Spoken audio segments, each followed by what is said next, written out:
Hello, YouTube room. Hello. Hello. How are we doing on this fine Wednesday? Wednesday evening, yeah. Just letting the room fill up. Let the room little. fill. We got our set. We're looking okay. We're looking a little scrambled. There we go. Chris Thunder from Down Okay, Under. reconnection successful. We should be going back live. We are live. back. We are live. We are live. Hello, world. There we are. Hello, world. Hello. Hey, yo. The QO superfan. Howdy. Shayna Baszler superfan. I Eric had a- Coat. I had a little sneaky peek ahead of feedback, and I believe we're in for a change this week. Oh, okay. I haven't looked. I'll have it Yeah. open, though. Let me open it for later. Maybe keep that as Welcome, a YouTube people. surprise. We're about to talk about some NXT tonight. Welcome. I'm going to tweet this out so people know we're live. Also, I need you guys, especially you, John, as our associate producer, remind us to do our thank yous at the end, because we've been bad the last couple of weeks, and we need to thank some people. So need to make sure we tell you guys that we love you and we appreciate you. We love and appreciate all. Oh, Dark Star, we love and appreciate you. Sarah Jones. Hi, you Sarah. too. How you doing? Chris Thunder, John Cena. The room is filling up. We're going to talk about some NXT. We're going to talk about a lot of stuff tonight. Drake Maverick is one of those things as well. So what's going on, people? Let the room populate. Let You're me back tweet loud this and out. clear. Okay. I'm drinking a rum and coke. Yeah, at the end of the show, we thank them. Best day of the week. Thank you very much, Sarah. Thank you, Sarah. Hey, get your bevies, get your water, get your White Claws, get your whatever it is you drink, whatever it is you're consuming, and get it ready as we prepare to talk about some NXT tonight. Uh-oh. What's wrong?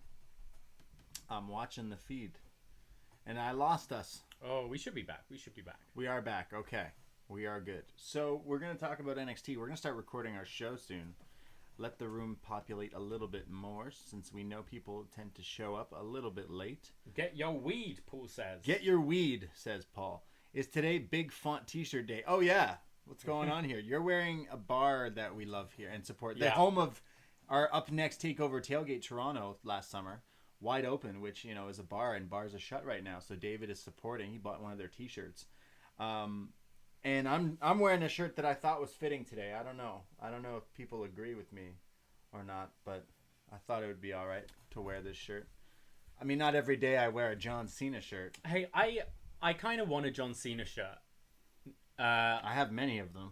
Yeah? Yeah, I have a few. Yeah, I kind of want what Dr. Britt Baker has a T-shirt that says wide open now. Yeah, I showed you it. It's old now. Really? It's the skull, and it's like wide open, Oh. open wide. It says open wide, I think. Okay. Yeah, you did. She's a supporter. Sarah, wine and Fireball. What kind of wine are you drinking? Wait, are you mixing it? Or are you just taking a shot? Having some wine and then taking a shot? We actually just necked our red wine and then put it down right before going live here. You went to a bar yesterday. What state are you in, Sarah? What? I mean, like, not physically, I mean, like, in the US. What state are you in? Yeah. We're always in a terrible state on a Thursday morning. But what state are you in? We're in a NXT state of mine. No You're mixing. mixing? Not mixing. No Okay, mixing. yeah. Okay. Not Fireball and wine. Okay. That would be kind of interesting and not really. I don't know. Wisconsin. Okay. And red or white? I just bought a wine tasting book. From Green Bay, Like a wine pairing book. Wisconsin. They have cheese there, I've been told.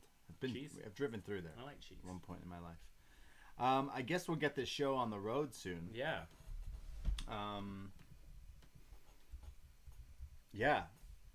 How's everyone feeling tonight? Does everyone have their drinks? Bars are starting to reopen. Oh boy. Don't tease us. Would you wear a mask to a bar though? How do you drink? Yeah. Lift up? Zipper. Oh. Straw. You mean a mask with a zipper? I got one if you want to borrow it. Zipper and a straw.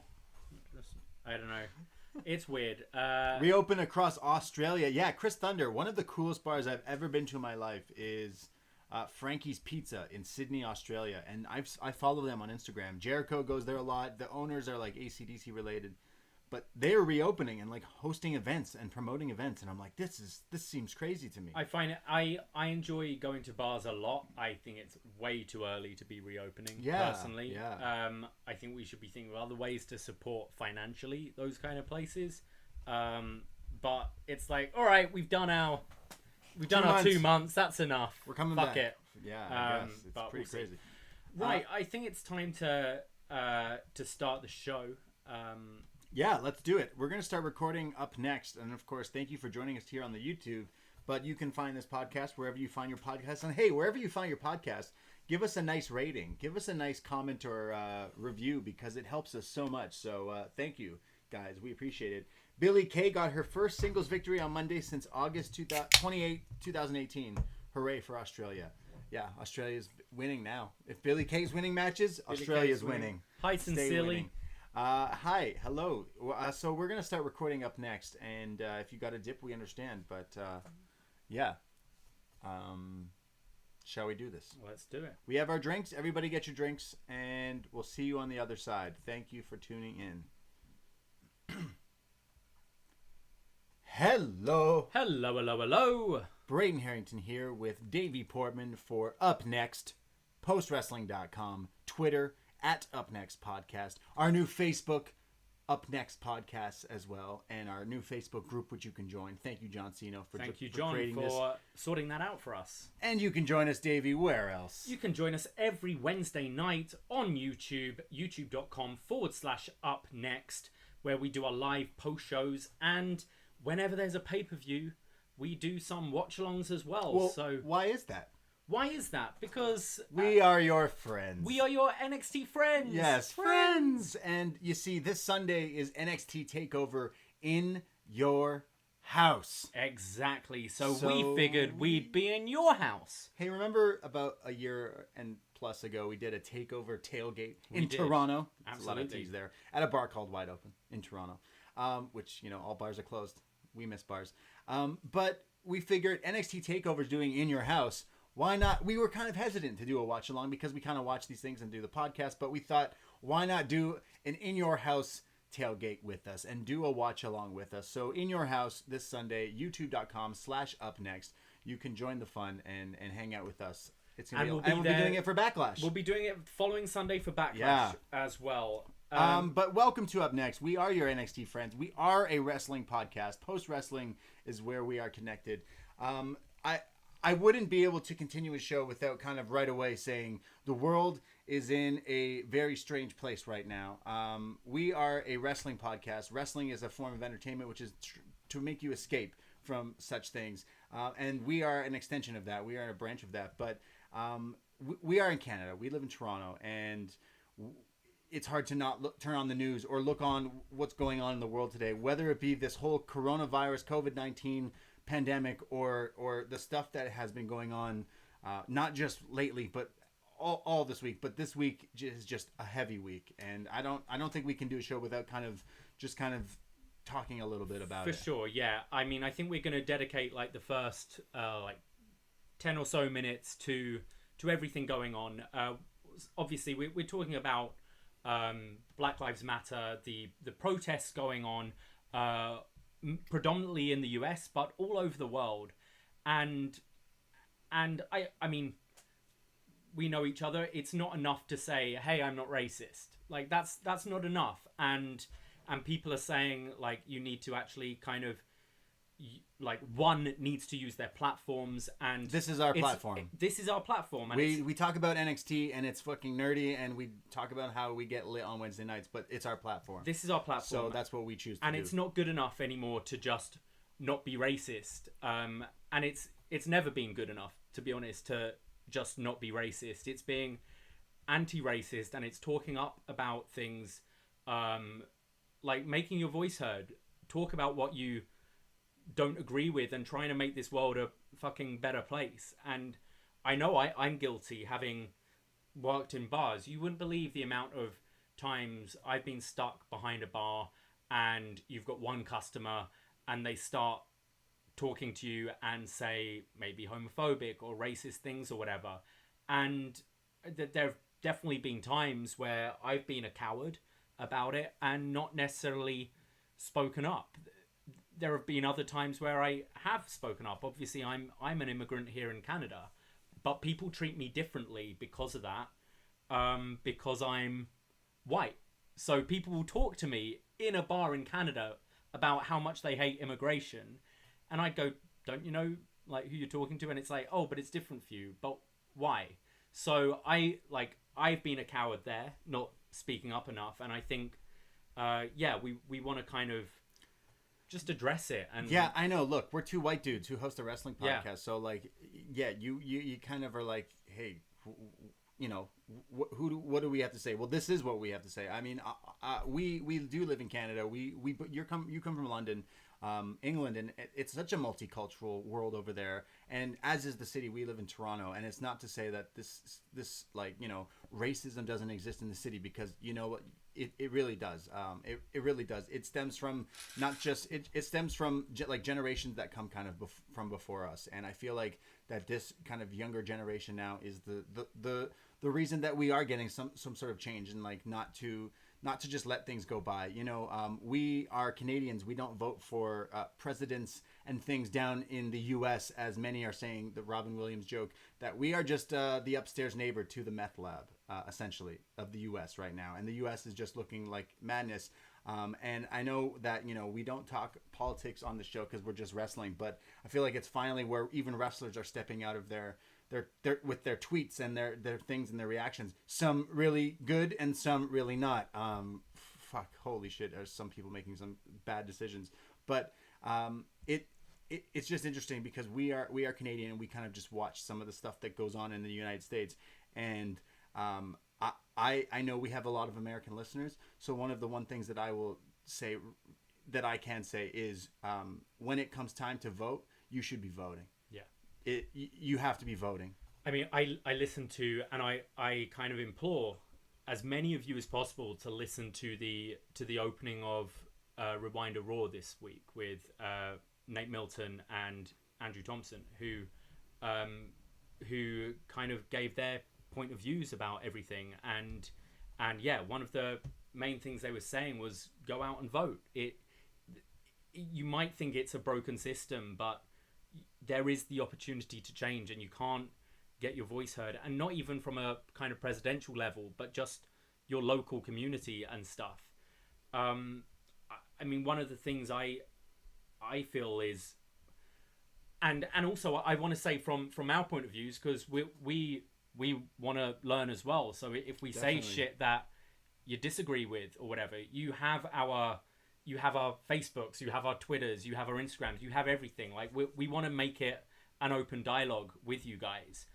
But it's, people are saying about, oh, these protests are like the violence and stuff. And yeah, it's got bad, but why is that a thing? People are saying, oh, I wish they protest peacefully. And that shit's happened. They've tried. And you know to do what? That. And I'm talking, obviously we're talking about America here, but this is a global thing. People, it seems, care about a fucking song, a national anthem, a flag, over flesh and blood. And that's wrong. People care about football over fucking flesh and blood, and that's wrong. Yeah. Sure, it's great. Be proud in your country, your people, but build that country that you should be proud of. And if people are saying, hey, our country isn't all it's cracked up to be, don't be, oh, you're a shit football player, so I'm not listening to you. Oh, you're disrupting the anthem at the beginning. Maybe listen. If you're late to work because protests are blocking your traffic, it's annoying. But why? Why is that thing happening? And not even just like Black Lives Matter at the moment, but any kind of protest, maybe listen. And I think just in general, just listen to what people have to say. And it's something that just fucking irritates me with politics all the time, is these debates. There's never any listening between the two parties. It's just shouting over each other. Right. And how can change ever happen if you don't listen? So obviously, like, here, listen to your black friends, your family, your enemies as well. I have something to say. Try and come to something that makes this world a better place. Because let's face it, 2020 sucks, and most of us are saying 2020 sucks. But these are issues that have been going on for hundreds and hundreds of years, and it's appalling that that is still a thing. It's crazy because you know, me and you're like 30. I'm just about to turn 30 soon, and we're from like an older generation where like even family members and other people we grow up with that are like raised like a certain way and just are they think a certain way, and that's kind of how we see a lot of the world. But something that I've taken pride of, like my whole life, I've had the like privilege and like pleasure of growing up in different places and with so many different cultures. Toronto again is like just so multicultural that I love this city so much that I am like appalled at some of the stuff. We had a lot of American listeners, some of our friends who know where the BDE Braden Davie Estate is, and people were messaging us like, hey, I saw Toronto was just outside of our door actually with these protests that weren't violent at some parts, but it's just interesting because I found through my life growing up in all the years I've lived that I love to find family members or friends who are kind of stuck in a older thinking thing or bracket and don't even know what they're saying or are thinking, and I take great pride in dare I say just bitching out friends or family members that have wrong views. And I say wrong because it's not about, you know, politics and liberals and stuff. It's actually knowing about what's right and wrong and just looking at things. So I kind of have been doing that, and I think that maybe my advice to some people is don't you know that one grandpa that's like, it's Grandpa Joe, you know, he thinks like that, and you know what, well, you should maybe tell Grandpa Joe to fuck off. Like realistically, tell him, Grandpa Joe, sorry, maybe you shouldn't be racist in a time, and maybe go on to explain. And I find it interesting that you can tell a lot by someone who wants to learn and who doesn't want to learn, because like you said, who are me and you to come on and talk about something, especially, but this is our platform, so we're going to say something, but we also want to learn as well, and we have been in these times, and that's all we that's I'm just saying we try to be, we're a positive thing. We are an escape. We're a podcast where we just talk about wrestling, but like it's all over the place, and for a reason. We know as well. We call you our friends, and we literally have you friends from all over the world, all different backgrounds, all different religions, political beliefs, and all that. And like we enjoy every Wednesday kind of bringing everyone together, but unfortunately the world isn't an upNXT podcast, and it would be lovely if it was. Wow. What a world that we would live in. I mean, I've been looking at a bunch of things today, and just if you want to do something, and whether it be go and join a protest or not, obviously it's just an incredible time at the moment to be doing that with the pandemic and everything as well. But there are ways that you can help, whether it be just, as we said, voting or talking to each other, and try not to attack but educate. And I saw the website that kind of bring it to wrestling, Bianca Belair and Montez Ford have set up. Yeah, it's the cultureconnection.org, and I'm going to read their mission statement here, but it's the Culture Connection's mission is to advocate, learn, share, interact, and promote positivity. We want to assist those who want to take action, advocate, learn, and more, but don't know where to look or start. We aim to create a space for all who are interested in taking action by providing an array of information that brings awareness to opportunities to volunteer, advocate, and donate in regards to current issues and events affecting Black people. So it's kind of this collaborative website they're doing where you can share like documentaries, news articles, books, plays, music, anything that could further educate one another. And it's not enough here to preach to the choir. Like these things need to be spread. Sure. So what's the spread website? These things on your social. It's the cultureconnection.org. I want to contact them because I know, as I've mentioned on this show before, I worked in a theatre in London for many years, and it was a political theatre, and they produced this play in 2011. I'm not sure how big the news travelled across the world, but we had riots happen in London over very similar things. It was about police brutality against kind of the black community, and they put on a play called The Riots, which was all verbatim, and it was all from interviews with like protesters, victims, people who actually did looting and stuff like that, politicians, police, everyone from all sides involved, and it was presenting all of their stories from those riots that happened in London in 2011. And I think that's maybe a kind of important thing to look back on, if that's your kind of like material, if like reading a play or seeing a recording of a play or that sort of thing helps you. Also, if you want to donate, there are so many, just Google kind of ways you can help.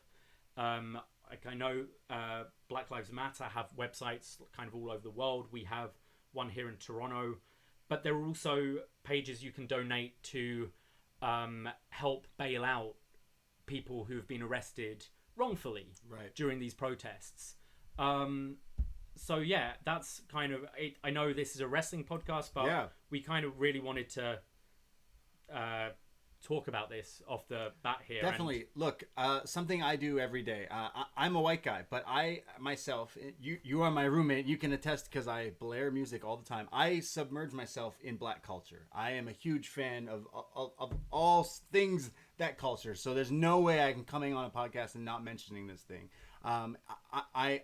You've pointed out this thing that two WWE superstars, which is a show we talk about, have come together and do, and that thing is just amazing. So one more time of that website, because it's so cool that they have such a thing. thecultureconnection.org. And yeah, so keeping it wrestling related, I think Bianca Belair, Montez Ford, just two fantastic people in the community. They're people we look up to as wrestling fans. And it's ways you can kind of share as well, anything that you can help, but also just don't be afraid to talk. And definitely. If we've said anything that you think that we need educating on, message us. Like we've always said, you're our friends, and this is open. So I use Apple Music every day. And yesterday they did the Blackout Tuesday, and they did this thing where you couldn't, when you click the music homepage, it just had a radio station that was playing like essentially a playlist all day, 24 hours of these songs curated for today. So I was listening to some Public Enemy, some Jay-Z, some really empowering, some really great stuff. And it was very inspiring to me to go through that. And because of that, I looked up local Toronto businesses that were like, you know, black owned essentially. And I went to last night and I had myself some dinner. You know what I mean? Like there's different things you can do from big or small that you can do to even affect your community essentially.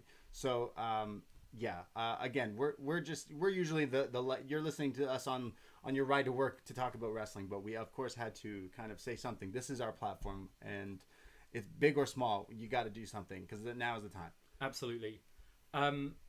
This might be a kind of weird transition, but as like a cheap plug, I guess, which sounds horrible after what we're talking about. But I thought we did a really important show for free on this feed last Friday with our friend Jordan, who promotes kind of positive thinking and sort of coming together as a community. We recorded it way before we released it, like a few days prior, but and the world has gone completely different in the past week, but we did more of like a mental health, like surviving quarantine and staying at home and like not going insane and you know, finding your kind of peace and stuff. We talked about meditation and stuff, and we got a lot of praise. I know whenever post wrestling, Wei Ting says that he enjoyed a show, I know it's a knockout. I look at him, I try to be like Wei Ting. And when he says you did a good job, I think we did a good job. And Jordan Goodman, we did it. It was on this very feed. You can go and listen. The feedback has been incredible. At UpNXT Podcast, tell us what you think. We're just trying to be positive and doing other things that might not even involve wrestling. We talked about how we got lit at Madison Square Garden, so that was really absolutely cool. But even if you're kind of like sick of our voices but want some positivity, just listen to Jordan, Chocolate Croissants. He preaches this stuff, and I think definitely after kind of the week we've had, like, go out, be an activist, like, fucking speak your mind, help people, but check in with yourself, check that you're alright, because these are like really fucking horrible times we are living in. So look after yourself and look after one another. Because I know, it's kind of awful to say, but just because there's all this, there's protests and things going on, doesn't mean all of a sudden the pandemic just ends. It doesn't just go away because life gets in the way. No, it doesn't. And things are still kind of scary depending on where you are. And from UpNXT here in the BDE, we want you to be safe. Be safe. Just be safe. Yeah. We say it every week, but be safe. Okay. Well, I don't want to say we've gotten it out of the way because it had to be done, but I guess I got to know how are we doing other than this. We're doing okay. We're doing okay. We have our drinks. We got our live thing. Our camera's glitching a lot. I don't know what's going on. Apologies to anyone in the room right now. It's kind of, apparently the audio's fine, but the video's cutting in and out. We do go live. It on is YouTube. what it is, We do have a Patreon, and we've done so many shows this past May. We did our best match ever, Stan Hansen, with John Pollock, who broke out his G1 rating system. We did our Godfather review. We made an offer you couldn't refuse. Well, for $5 a month, you can sign up now. It's the beginning of the month now. And we have so many shows. You instantly get access to all the other shows we've done with John and Way, with the game shows, and all of our past reviews on the Patreon. But the month of June, we have coming up, we have some creative shows, including what we're doing this week. We're doing a Was Next, because we do an NXT show where we review old NXT. The debut of Roman Reigns in NXT is what we just are talking about this week. I found this episode, the show Was Next is never necessarily about match quality. No, it's William Regal commentary. It's a commentary review, but it's a very interesting show to watch on where are they now. We have a Roman Reigns debut and an Xavier Woods debut. You've got kind of the Usos, crazy. Xavier Woods, Big E, Roman Reigns, and actually a pretty killer match between Cesaro and Tyson Kidd. So that was a really fun show. $5 a month gets you all the reviews that we've been putting out. But if you're a world champion, if you're insane and you're a true UpNXT expert, you are a world champ for $25 a month. You get all these privileges, including extra shows. But you also get to join us for a show, Up Yours. And this week we have a friend of the show, not only world champ, but MJ from NJ, who's going to be joining us for an awesome pick for our Up Yours show. We're going to be reviewing The Wrestler with Mickey Rourke. Absolutely. Fantastic. Yeah. This is quite funny, actually, because when I kind of put together the schedule with kind of Up Yours and all that, there was a theme with all the films we've picked this month, which I didn't realize beforehand. Okay. So we've got The Wrestler with Mickey Rourke, obviously the most related to pro wrestling. Of course. Another Up Yours pick we have is Bloodsport, starring Jean-Claude Van Damme. So GBD. We're going kind of martial arts there. Okay. And then end of the month, we've got My Dad is a Heel Wrestler with W.H. Park. So Hiroshi Tanahashi. With Hiroshi Tanahashi. So a super kind of combat sports filled month. Last month we did The Godfather, 8 Mile, Love Simon. There was a bunch of others in there. Best Match Evers as well. Wow, we're all over the place. All over the place. So we have so many shows. Patreon.com/UpNXT is where you can find us. $5 a month gets you all the shows we're talking about, and it helps us immensely. In quarantine, we mentioned we're going crazy, and this is how we do our podcast. Just watching a hell of a lot of stuff. Shout out everyone who is a patron. Shout out everyone who joins us on this very show and still listening and still supporting. I know that wrestling's kind of the last thing on your minds. It's definitely on ours, but we're here. We're still consistent. We're still creating these content because we love you guys, and we love doing this for you. So appreciate you guys. Spread the love as I'm rocking my John Cena Rise Above Hate t-shirt. You can't see unless you're in the YouTube live, but I'm rocking it. So that's what we've been doing for Patreon. Today, before we had NXT, we cranked out the barbecue in the backyard, the BD MSG. We did. We had some BBQ. We had some jerk chicken. Dominic dyed jerk Kovic. Yeah. Jerk chicken. Jerk chicken. Some piri piri pork chops. Some corn on the cob. Some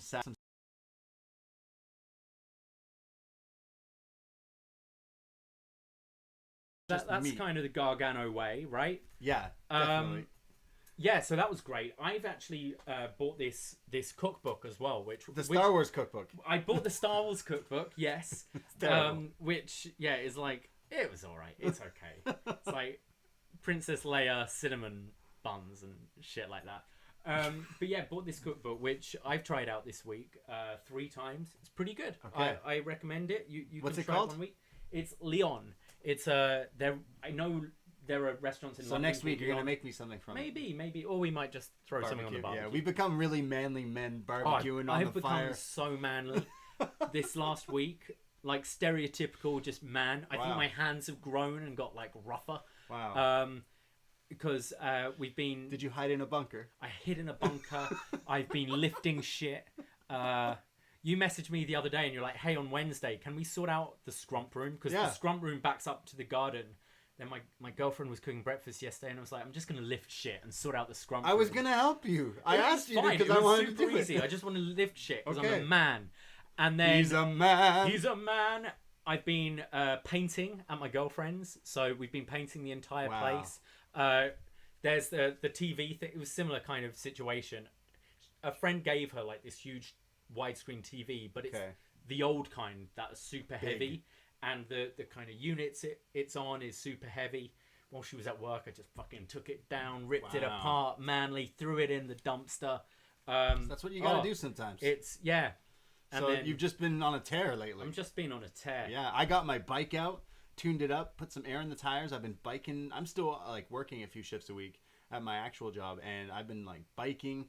We were barbecuing. I made some the other day. I'm becoming a chef too. I know you're talking about your cookbook, but I'm becoming a bit of a chef. I think the thing I got out of quarantine the most is becoming a better cook and realizing that I got to order some pans for some new some stuff. The problem is in the BDE, it's just space. It's so hard to have the space to cook everything. Although what I do like is prepping.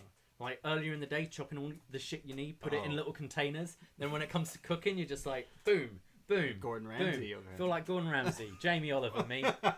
The naked chef. The naked chef. Hopefully not. Yeah. So yeah, that's what I've been like. We did a survive in quarantine, but like literally, that's what I've been doing. Like I haven't been working. I've been biking. I've been walking. The weather here is fantastic. We hang out in our backyard now. On our Patreon, we've been doing these backyard garden shows, which has been so much fun. We get cameos from our neighbor yelling his dog. Who names a dog Mora? That's not a dog name. Because I thought he was yelling at his daughter, and I was like, yo, why is my neighbor so mad at his daughter that he's yelling so loud? And then I realized, no, the dog's name is Mora. I'm not dissing anyone who names their dog Mora, but like, that's a Fenton.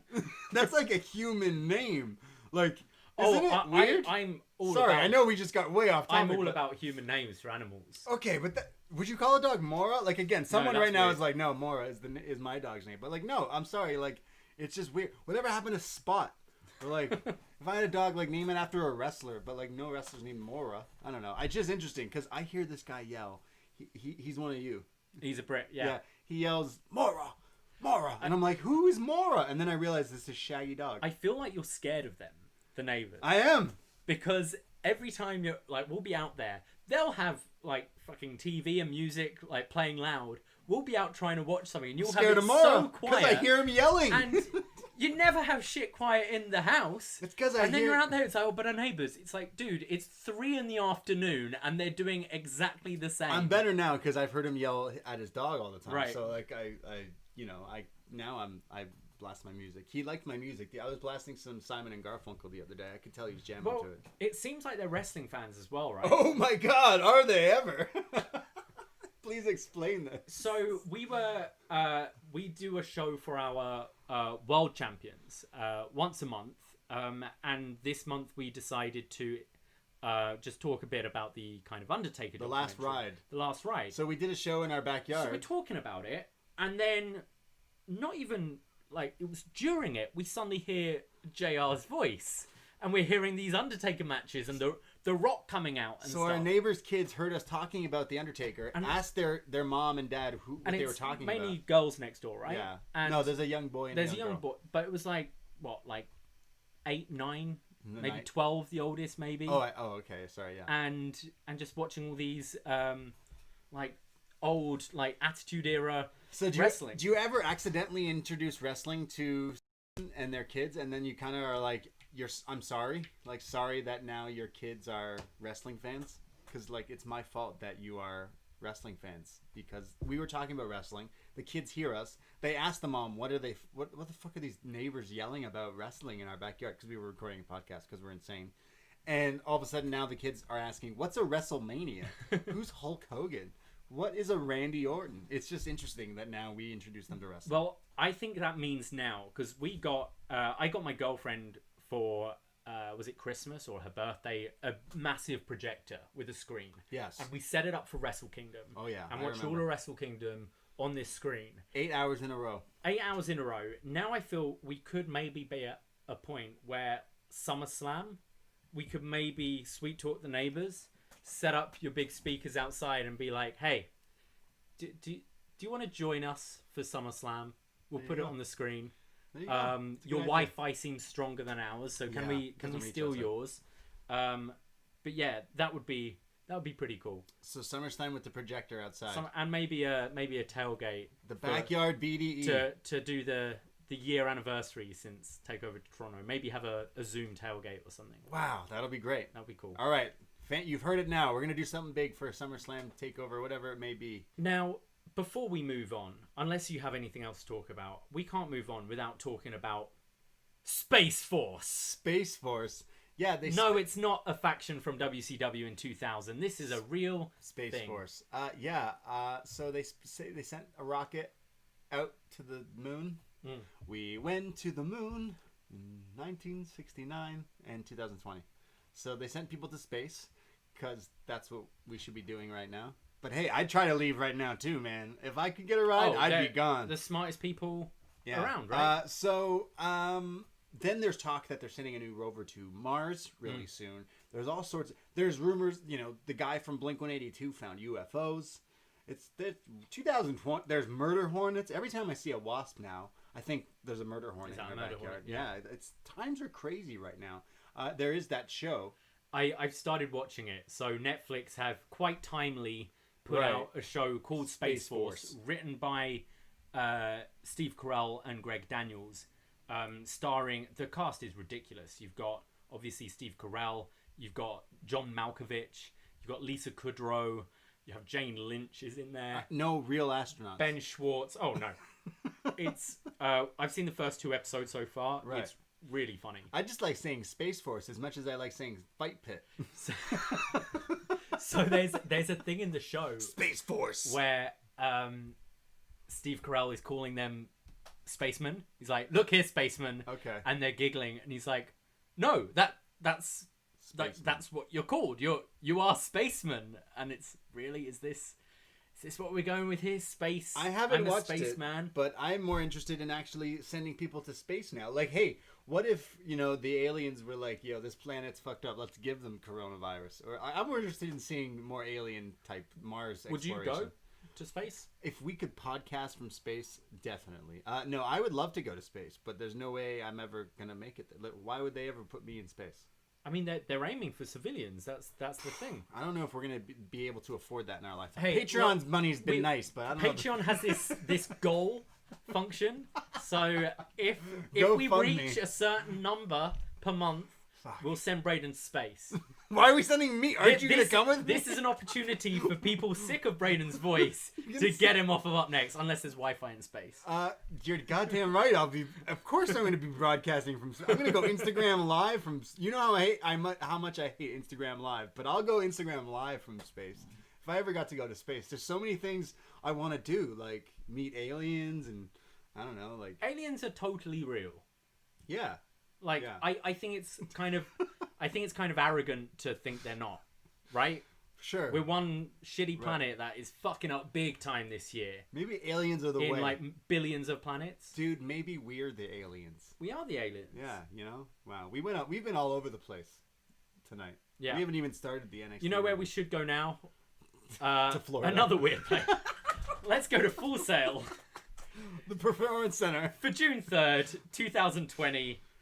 Sorry if we offended anyone. We try to get these transitions real smooth. Did you just say you're sorry to anyone in Florida that you've offended? Yeah. Oh.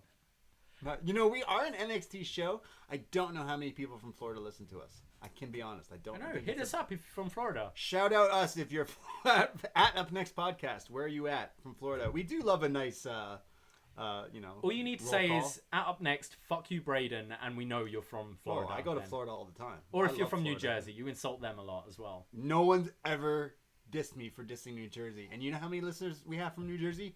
half.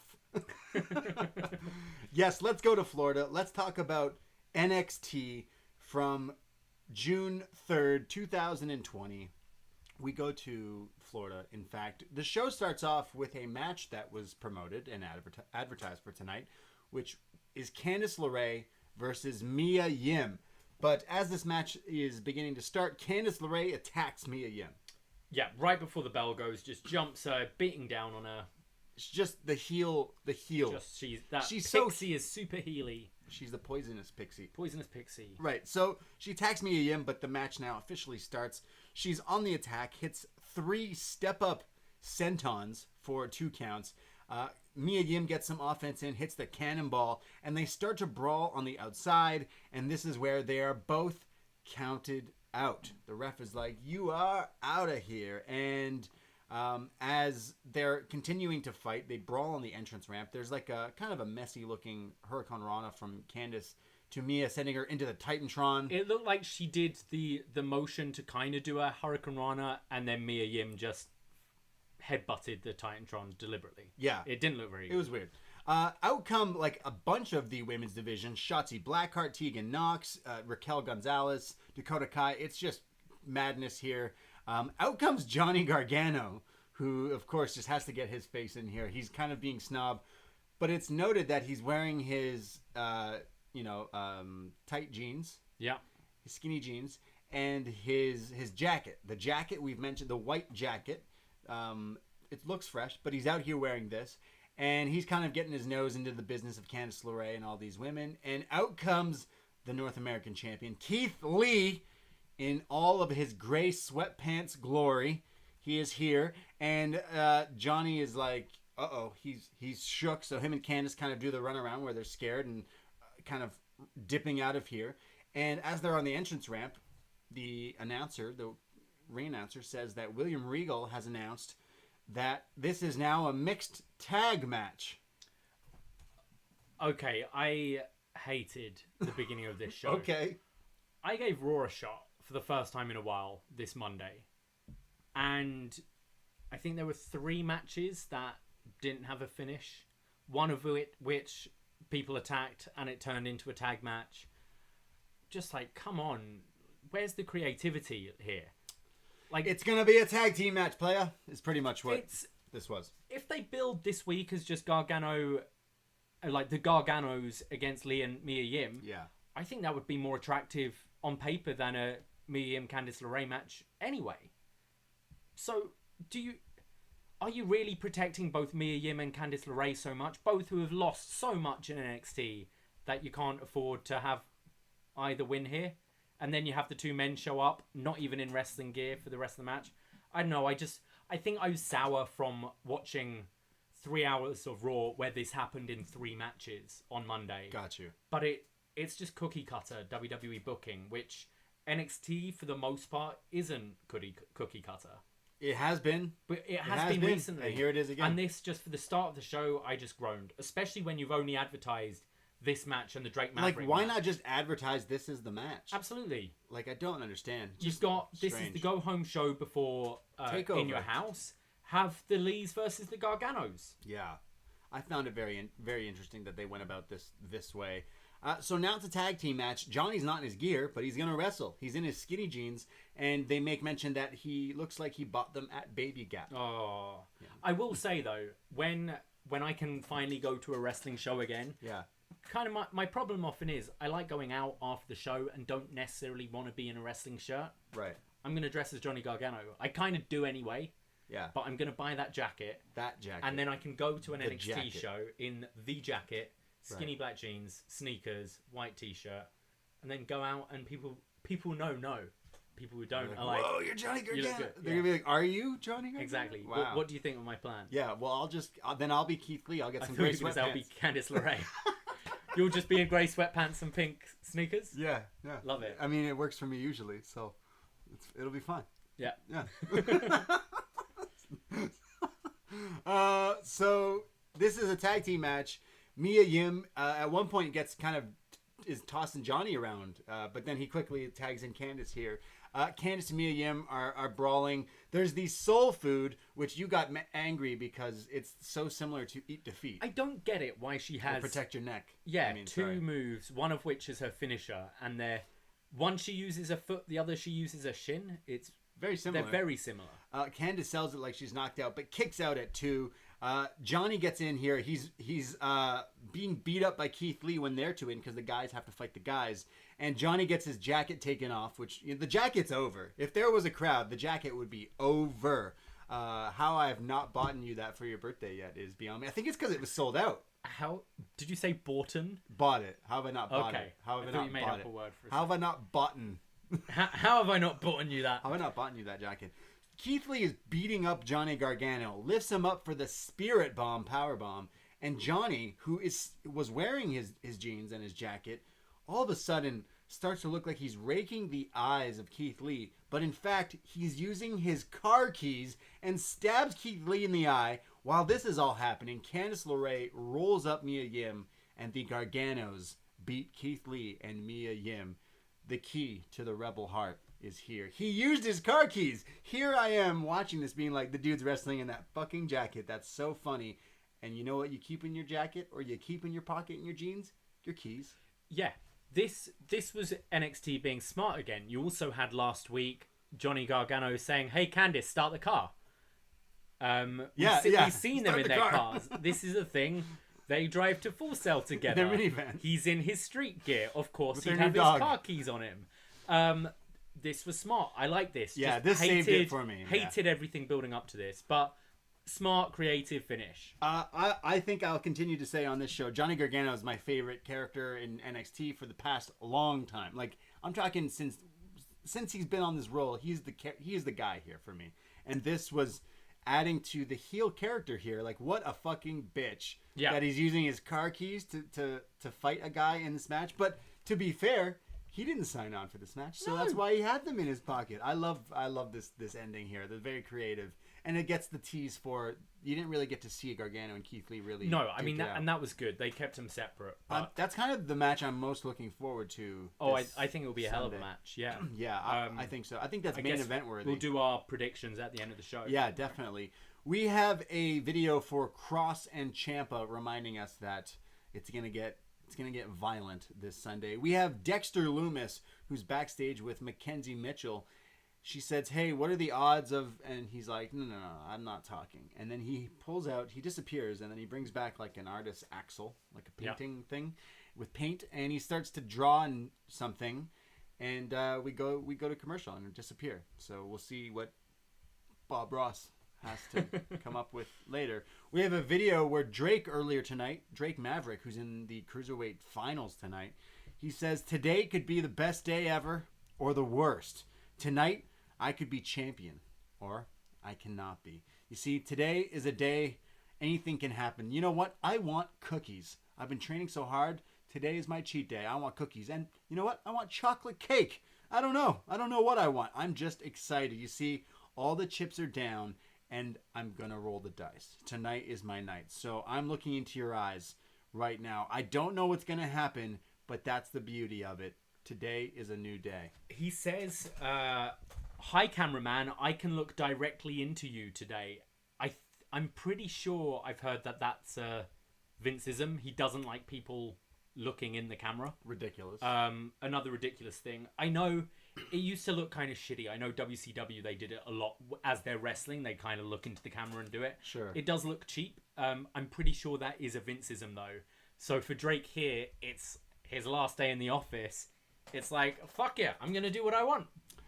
This was really good. This story of this dude has been kind of a highlight week to week. And this is kind of the culmination here where he's like, look, today is supposed to be my last day. There obviously was rumors circulating today of him, like, is he going to resign? Is he not going to resign? What's the deal with this? Because they're pushing a character that they fired, realistically.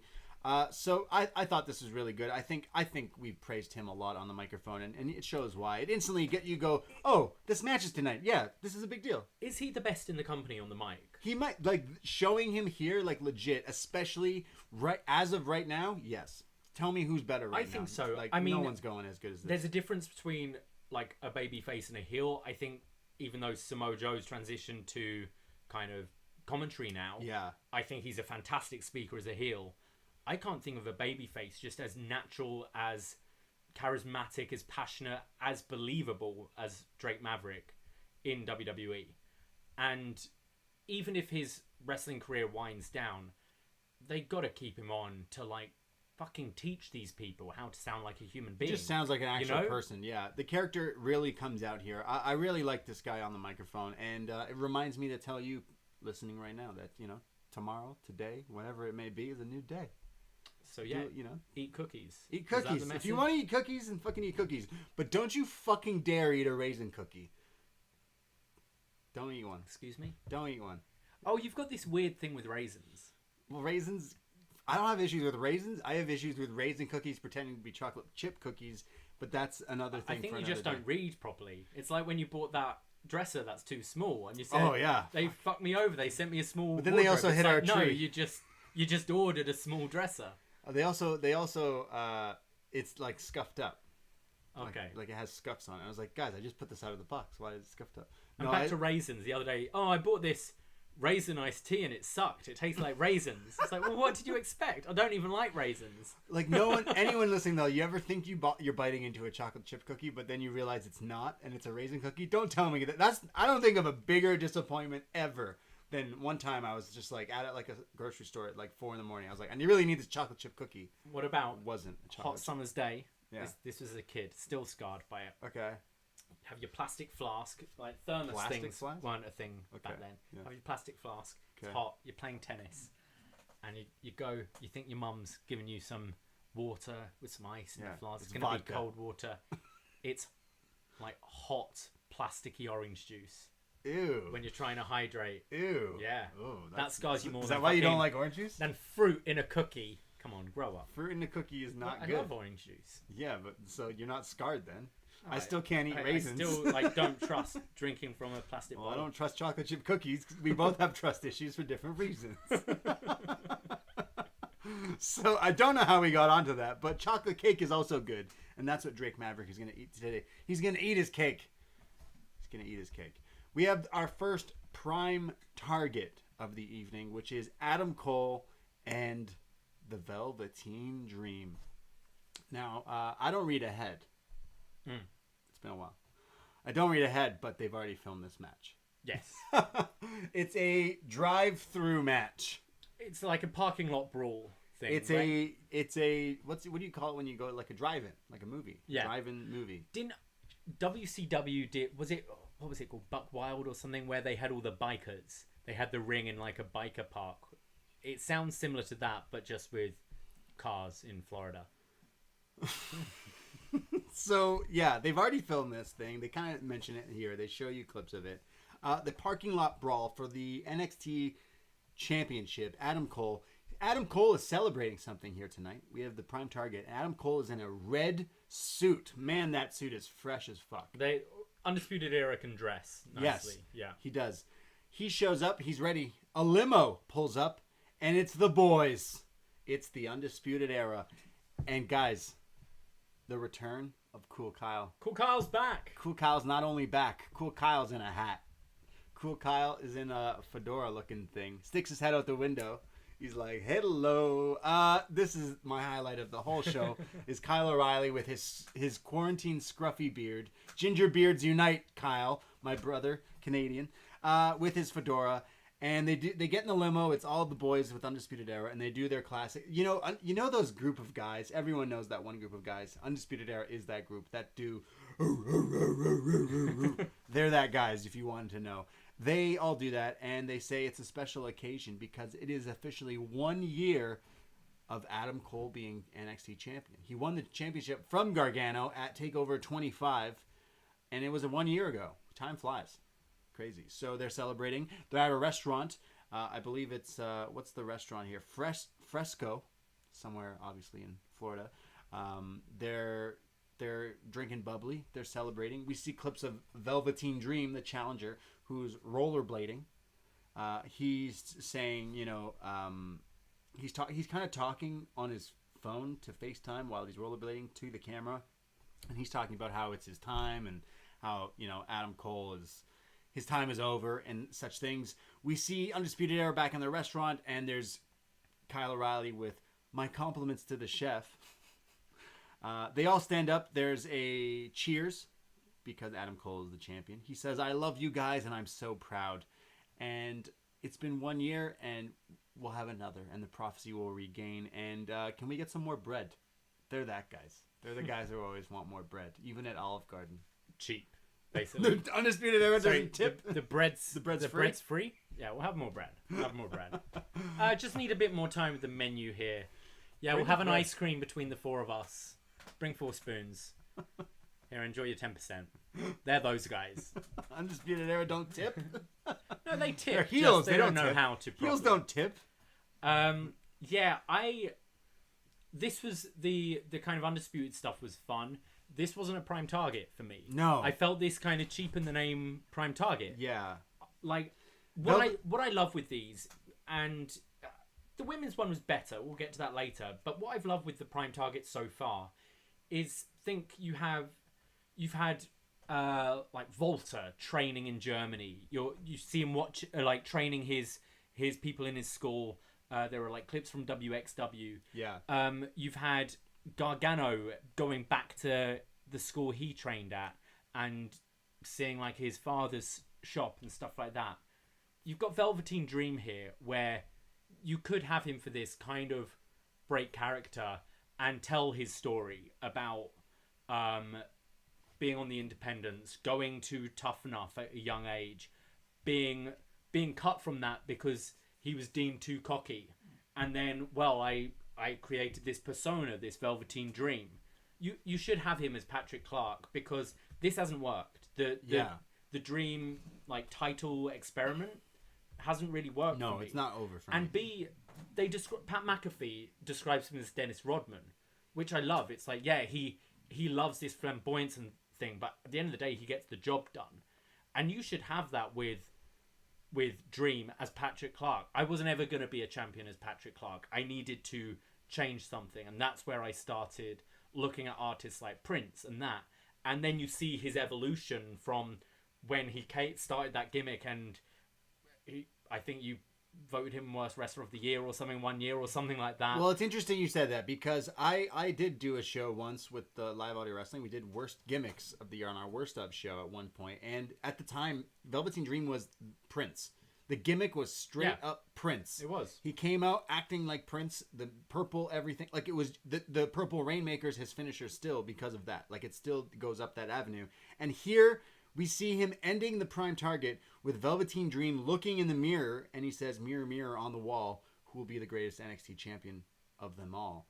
And the mirror then changes from his reflection to a Prince impersonator, who then says, hey, dearly beloved, you will be the greatest NXT champion. So Prince now is brought back into this.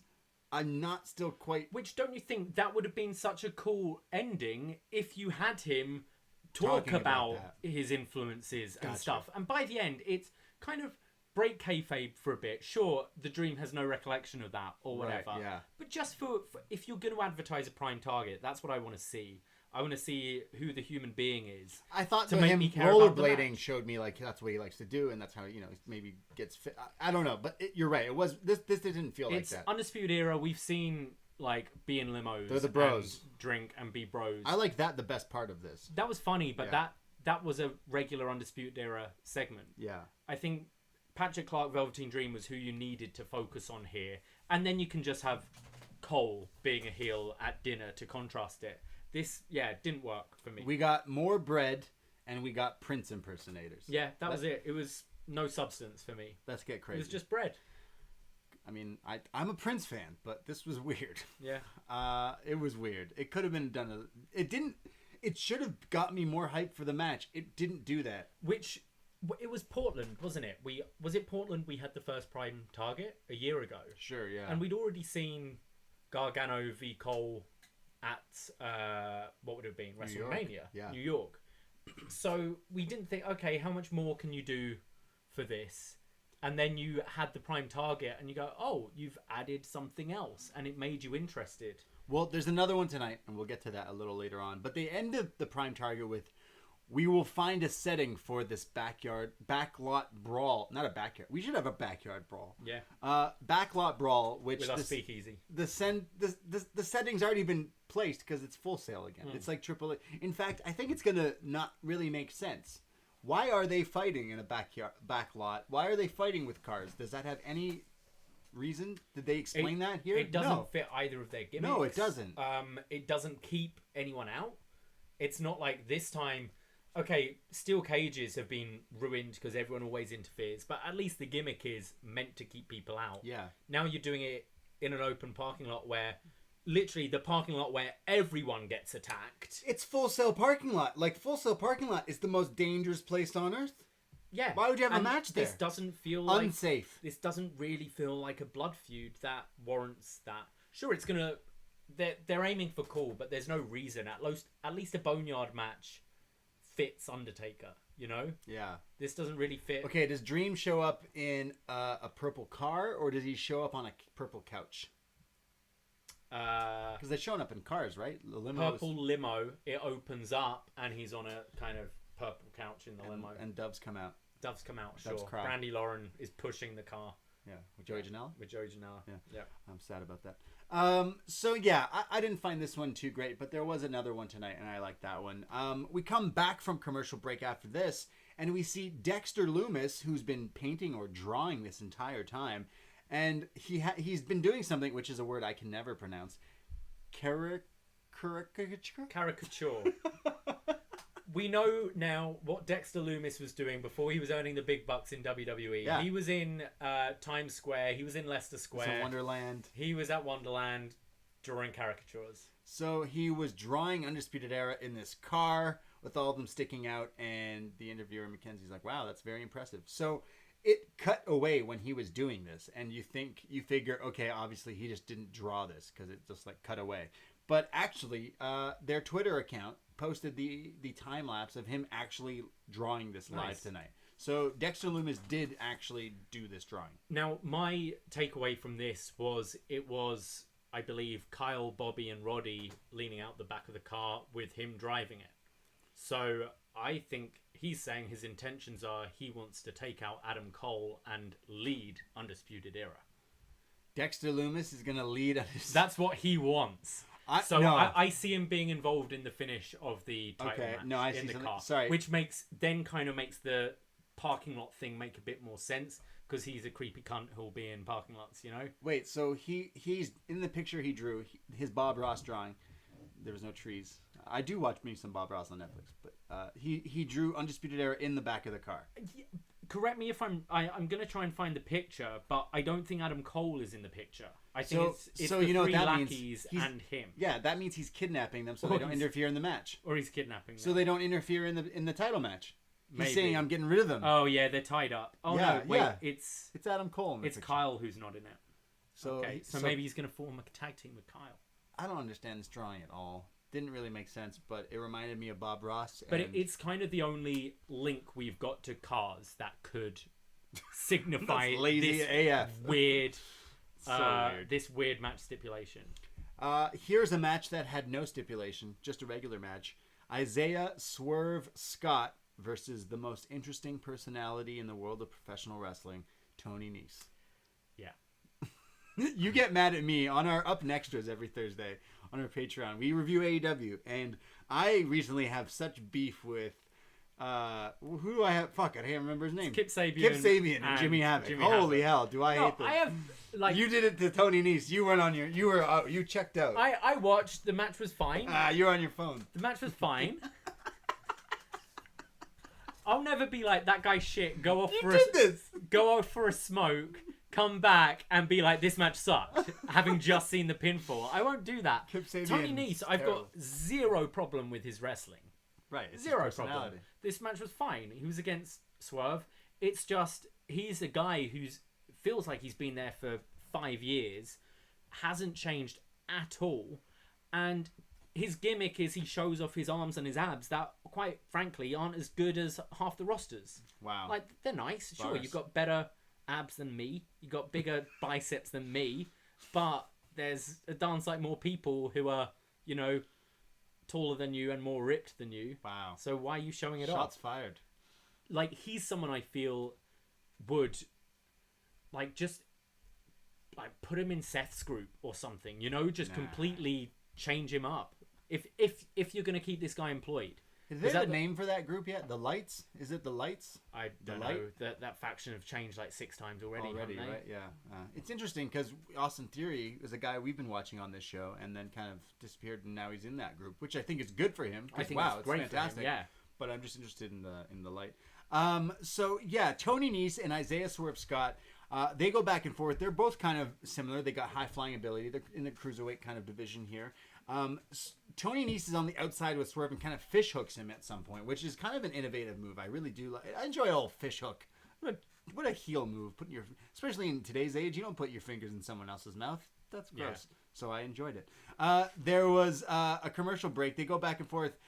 There's like a slugfest into a guillotine. There's a brainbuster. Another back and forth strikes and counters. There's a double springboard jump into a lion salt from Nese. Swerve gets out of the way. Nese lands on his feet, then gets dumped with a boot to the face. They're back in the ring. Tattoo Jack has come back. He's come back. He walks down. He's rolling up his sleeves, looking to show off his tattoos. He's like, "Oh, I gotta show my tattoos." Pay good money for these. He's about to take his shirt off. And you want to see the ship? We see Nese get a roll up. It's distracted. There's like the dead-eyed bastard driver, which is blocked into a roll up. And Isaiah Swerve Scott gets the W, wins this match, even though the distraction from Tattoo Jack.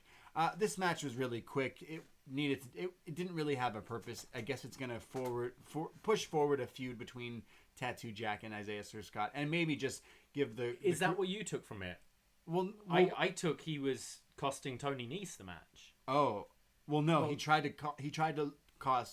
to make Swerve lose, but it was reversed and he countered the move. So it is he even teamed with Nese at the end. Like they both chased off Swerve, who escaped. So it's some sort of like formation of a team, I guess, between Tattoo Jack and Mr. Abs. Tattooed abs. Tattoo abs. I think like I kind of joke about both guys. I think Tony Nese and Jack Gallagher are very talented.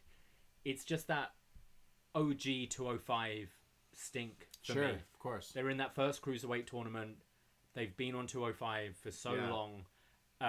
Jack has like evolved and changed himself a bit as time's gone. Nese hasn't. So there is that switch off factor with me.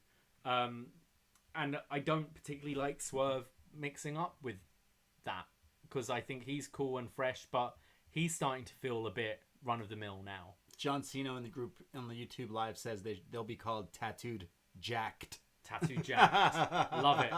Would be the tag team. Like, what the fuck is Kip Sabian and Jimmy Havoc's tag team name? We're two British. One wears flowers and one wears black. Yeah. Black Flowers of Death is what they should be called. Tattooed Jacked is the name of this new tag team here in NXT. This just kind of gives the Cruiserweight something to do in the meantime. It's like a side subpar storyline plot here on the show. We have a match up next. Now, this is a important match. This is a 3-way tag team match, so 6 men involved. And the winner of this match goes on to be the number 1 contenders for the NXT Tag Team Championships. Now, we were told that this was a 3-way tag, but one of the tag teams was a secret. We don't know who they are. Who could they be? So out comes Undisputed Era, Roderick Strong and Bobby Fish come down to the ring. Out come Oney Lorcan and Danny Burch. Throw them up. And who could the third team be? Now, I jokingly said at my TV, is it going to be Kushida and Alex Shelley, the Time Splitters or something? I don't know.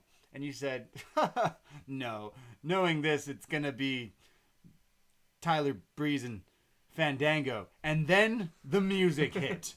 We see a space shuttle, Space Force, Zoltan. And we see the 3, 2, 1, and it's a rocket launch. And all of a sudden, it is a bunch of astronauts, and it's Tyler Breeze and Fandango. Breezango! They got us again! This has to be their gimmick now. Whenever there's a surprise, it's got to be either one of them or both of them, but you could build this for a whole year as the surprise, and then it could finally be the debut for someone huge. How mad was I? They one start episode? to come out, and then they. Oh, it was when Kushida had built up for a week his mystery partners. Yeah. Oh God. Yeah. This was actually very funny. This was funny, considering we just talked about space a little bit. Like space is a hot subject right now. And all of a sudden relevant. they do this entrance where they're the male strippers. They're the Magic Mike and Breezango come out here. They're higher than space exploration, says Mauro Ranallo. Then there's references of Elon Musk and how Fandango would be a good guy to go to Mars and colonize. Would he be the best choice to go to Mars? That? Fandango, would he be the best choice to go to Mars and colonize? And colonize? No. Maybe. Would everyone just be dancing and having a good time? I read earlier, I don't know if there's any truth to this, but Elon Musk is considering buying Facebook just to delete it. Wow, that'd be all right. Kind of sucks for our new Facebook group. UpNXT podcasts. Join the conversation. Like us. Join the conversation. Fandango on Mars is interesting. He'd find some life forces to ballroom dance with, I'm sure. They'd be like, there he goes. That's the guy. You know what I've always thought when it comes to like Mars and things? Yeah. Why do aliens always be like, hey, we're from Mars? Like, how did they come up with the same name of the planet as us? Conspiracy. Right? I don't know what you just said, but conspiracy. Well, it's just a coincidence that this planet, thousands of miles away, and we've never interacted, happened to just call it the same name. They're Mars. Aliens. Mars? Yeah. Aliens. I don't think you follow. But I'm more intrigued that I'm seeing two astronauts here, and I mean astronauts. Fandango, Breezango. They're back on NXT. He's the main important. I thought he was injured. Well, yeah, that's what I was checking up before they started, because I was like, oh, it's going to be Breezango. But apparently, I think associate producer John Cena said he didn't opt for the surgery he was meant to have, so he's back. Well, we have a series of like different, because there's 6 guys in this match. There's 3 teams here: Undisputed Era, Brit and Brawlers, and Breezango. All the teams are brawling with each other. We at one point get a sit-out powerbomb by Breeze to Roddy. Danny Burch is chopping Tyler Breeze up. There's back from a commercial break. There's forearms from Roddy. Rodder Strong is just beating up everyone at one point. There's backbreakers. Breeze hits the supermodel kick.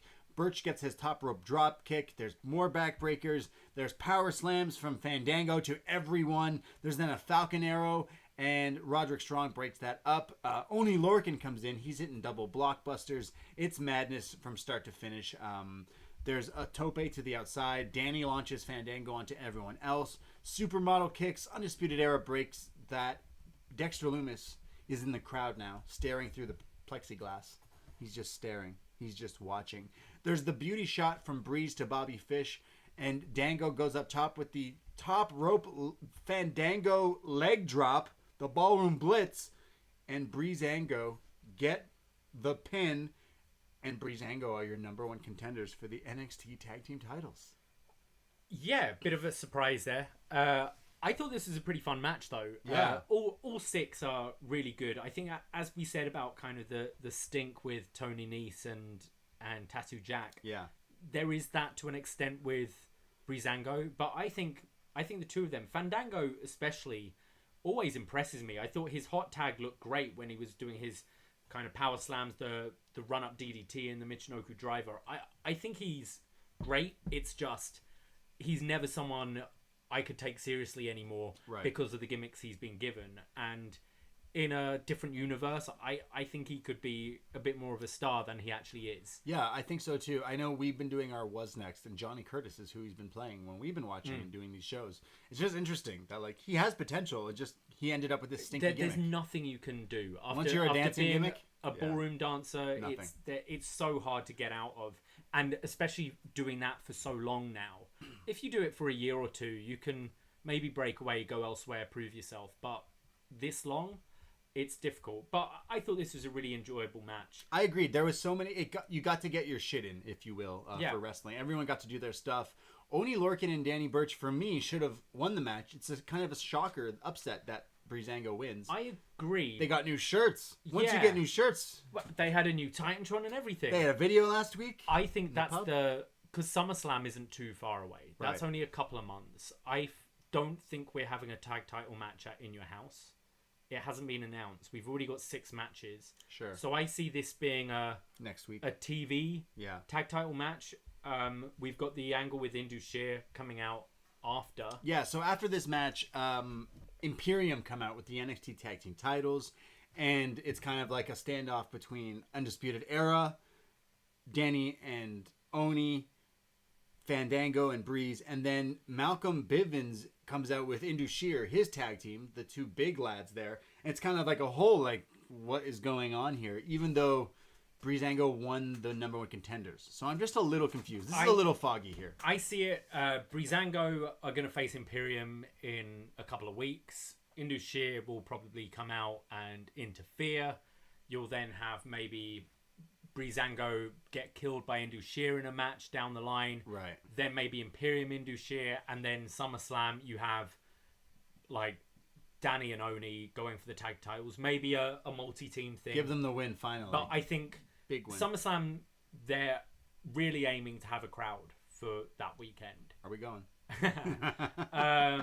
Take over tailgate, baby. So I feel Burch and Lorcan will have their time, but it'll be at a takeover. Yeah. Breezango is a TV match. I agree. There is another match announced for TakeOver, which is a tag team match, which is a women's tag team match, which involves... Just want to go to the YouTube room quickly. Sarah just said, at least it seems like there is a build to the tag division again. Right. Which is so true, because it's kind of been directionless for quite a while now.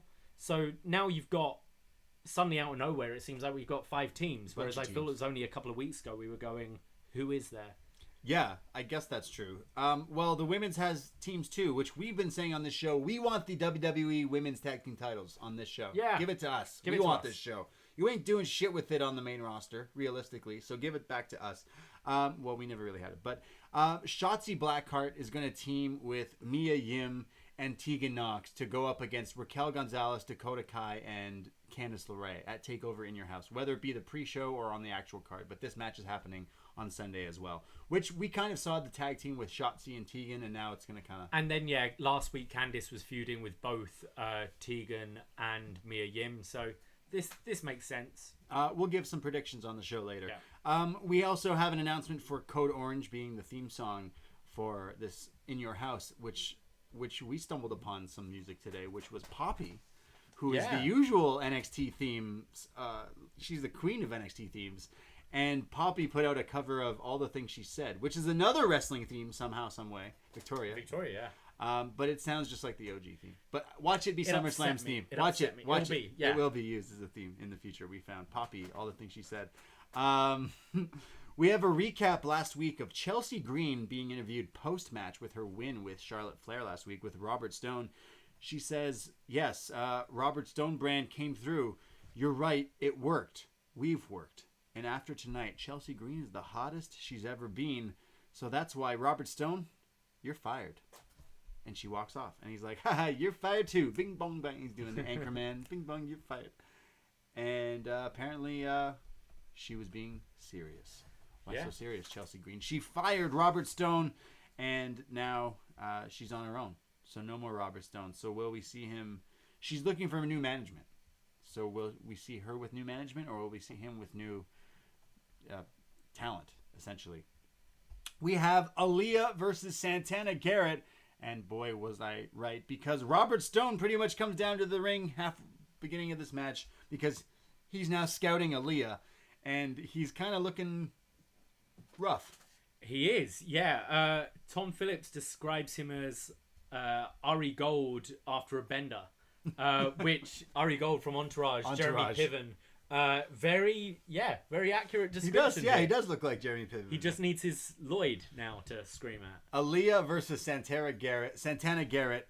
Did you know that she creates her own costumes? She does, yeah. Robert Stone is out here. He's cheering for Aaliyah. Aaliyah also has some new gear too. I know they mentioned Santana Garrett making her own, but Aaliyah looks pretty good in this new gear as well. There's a neck breaker. There's some rough back and forth between the two. There's a boot in the corner from Aaliyah, but Santana somehow gets the offense here. She fights back. There's a standing moonsault here, and Santana Garrett gets the W from Aaliyah, and Robert Stone is really upset. He's like, don't lose, don't lose. Oh, you lost. You know what? I'm not that interested in you anymore. It's pretty much what just happens. And then they say his week went from bad to worse, and he's kind of left like, I think that the rumor is that Chelsea Green's going to the main roster. Yes, right? Apparently.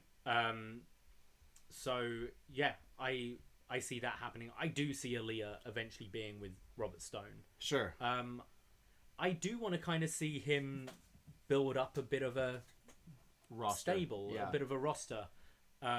They brought him and Bivens in at the same time, and I remember we were talking about maybe them building up their own kind of empires. People. But Robert Stone, weird. Why would you bring in this manager to just kind of have his people lose all the time and then be dumped? It's weird. It's, again, this feels kind of main rostery to me. Because he was on the main roster. Make sense. He was an NX extra. What did we call them? NXT extra. An NXT. Yeah. An N extra. An extra. Yeah. They looked really sad. Standing around, no chairs for fucking 3 hours. Just give them chairs. Just give them fucking chairs. Yeah. We have chairs. Or at least stand up during the matches and then sit down during the break, you know? Holy, no chairs? It's weird. Wow, that's so weird. Anyways, Prime Target Part 2 is for the NXT Women's Championship. We see Io Shirai talking to the camera with subtitles, and she says, "There's a voice. It's seeking me. I am always alone. I am isolated." She's underwater here now. Like, the camera shot is beautiful. We don't really see this in kind of wrestling, where she's now underwater, still with the camera on her, but like she's obviously pre-recorded the voiceover. What she's talking to you underwater, but the voice, the bubbles are coming from her mouth. And stuff. This visual is so awesome. This is so cool. Got me vibes of like Dark Waters. I mentioned this movie I've watched, which is like all about ghosts and scary water stuff. Just fantastic. She says, "I love being alone. It makes me stronger." And there's bubbles and all this stuff. She says, "Rhea Ripley and Charlotte should be afraid. Io Shirai is the next champion." Right away, this had my attention. They go on to say, I'll kind of break this down character by character. They have shots of each woman who's in this match on Sunday, the triple threat. But then it has interview clips with like Rosenberg and Pat McPhee and Sam Roberts. And they say Io Shirai is a character that once you see, your eyes get glued to. And I think I said that since the debut of USA NXT with her coming out, starting that. She is like watching this video of her underwater instantly made me glued to my TV. Like, whoa, this girl's like, it's all dark and spooky and she's breathing underwater, like scary shit, essentially. The character here, the creativeness of doing the simple thing of this shot is so awesome. So cool. Yeah, it looked wicked. It was very cool. I know Shirai gets me high, but she's underwater right now. We see Rhea Ripley, who's waking up at 5:30 in the morning to her alarm. We have the same iPhone alarm. It's like whenever you hear your alarm, you like, you know that feeling? It happened. Rhea Ripley is making smoothies. I don't do that at 5:30 in the morning. She's going to the gym. She says she belongs in the gym. She says, "I finished 2019 on top, but 2020, it's been downhill." Yeah, we can relate with you there, Rhea. I don't think you're on your own there. I think 2020 for a lot of people has kind of been a little bit downhill, to be honest, Rhea. 2020 is going to be lit. Rhea Ripley says, "Look, I thought I had Charlotte Flair. I'm the one who challenged her. I stepped up to her, and she beat me." So she kind of looks like a bit of a goof. Goku beat Vegeta, essentially, at WrestleMania. We then see Charlotte, who's in the PC. There's some rap music playing. It's black and white. She's working out in a ring. She says, "It's been a while since I've been on an NXT takeover. People don't realize I'm NXT homegrown. NXT changed my life. You see, they chanted, 'You don't go here.' I made here." And it shows her in the first class of NXT in the photo there. She says, "We fought," and it shows clips of her with Natty winning the title and all the takeovers that she's actually like the old like Full Sail takeovers and stuff, right back in the day. She's like, "I don't go here, I'm made here. I'm at home here." So then we get clips of Beth Phoenix and all the inserts of people explaining.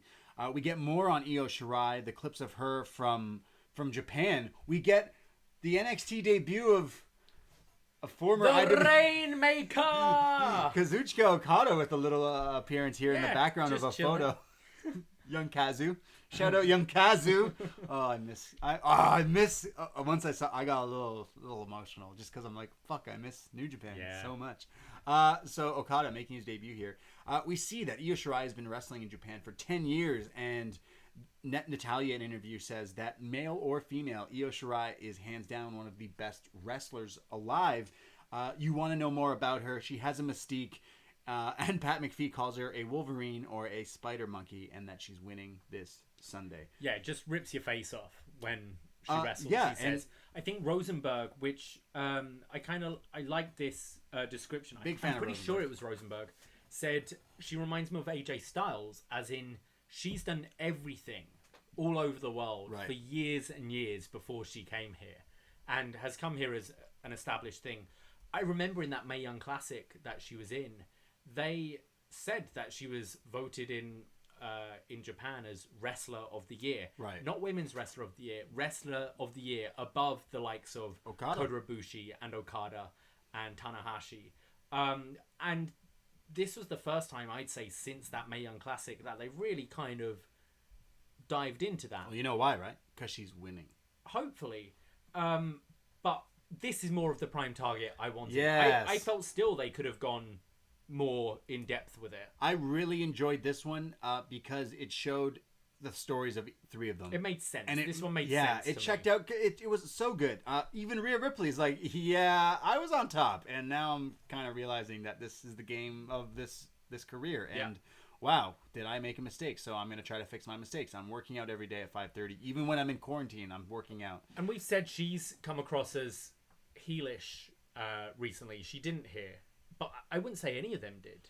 Like Charlotte, who's been definitely playing the heel. Yeah. This is what I mean by what I like about Prime Target. These seem like real people. Yeah. She's like, you're chanting, I don't go here. I don't belong here. This is where I started. I made myself here. Like, how dare you? I really enjoyed this. Genuinely seemed offended by it rather than, I am a queen, I own everything. It's her in her gear, like workout gear. Exactly. Working out, yeah. I thought this was so much better than the first one. And I really loved the Io Shirai stuff with the history of showing her in Japan, and then the visual alone of her underwater kind of moving and stuff was my highlight of the night. It was an awesome visual. Yeah. It looked really cool. She's the shape of water, Io Shirai. Yeah. She's winning the title. She's winning the title Sunday. Io Shirai wins or we riot. You got me? All right. It's time for a riot because your favorite wrestler comes out. It's grime time. Cameron Grimes. Cameron Grimes comes out with his hat. There's two hats tonight. Kyle O'Reilly with his hat. And Cameron Grimes with his hat. And I'm wearing a hat. And you're wearing a hat? Yeah. I'm wearing a hat? You're wearing a hat. It's hats all over. Hats off for Cameron. Hats off for Grimes. Grime time. Cameron Grimes, who loves talking to the camera as he makes his entrance, saying he beat Finn Balor, because that's what he loves to tell us. He has the privilege of facing NXT's resident thick boy, Bronson Reed. He's got some new gear. He's looking fresh in this gear. Some like Bret Hart almost inspired kind of a singlet, but black and white. Looks really good. Bronson, obviously, with the Bret Hart gear, because he hits a Canadian backbreaker almost instantly on Cameron Grimes, who fights out of it. Bronson hits an atomic elbow, a Manhattan drop, an atomic drop. He's throwing Grimes around, does like a military press.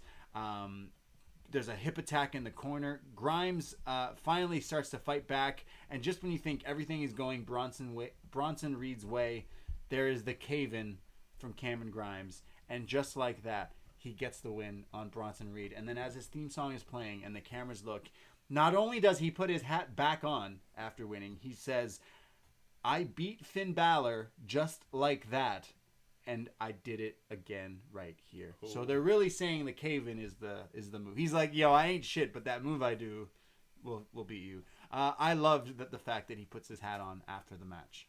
That's just something. I just love Cameron Grimes. You just love Cameron Grimes. He's great. I'm kind of sad I didn't get to see more of Bronson Reed, but I'm happy I got to see him on TV. but I'm happy Cameron Grimes gets the push. Yeah, but we've got a takeover on Sunday with none of these guys, where Cameron Grimes is calling out Finn Balor, and Finn Balor has a match with Damian Priest. Right. Why is this on TV this week? Yeah. Sure, it might be Cameron Grimes is interfering in that match. Maybe. Again, why was this here? This is the go-home show. And you've only got 6 matches on the card. Really, why am I seeing Tony Nese and Swerve during that time? Yeah, sure. Why am I seeing Cameron Grimes beat Bronson Reed, who we haven't seen for weeks? Like, this should, if you're going to involve Cameron Grimes in this story somehow, have Damian Priest wrestle and Cameron Grimes is in his corner, or have Finn Balor wrestle and Grimes taunts him after the match. Hey, I beat you last week, or whatever. Have something that ties it together. But I forgot that Balor and Priest were having a match. I know. Until you reminded me that Finn Balor's a thing. Grimes was calling him out. Yeah. Made 0 sense to me for a go-home show.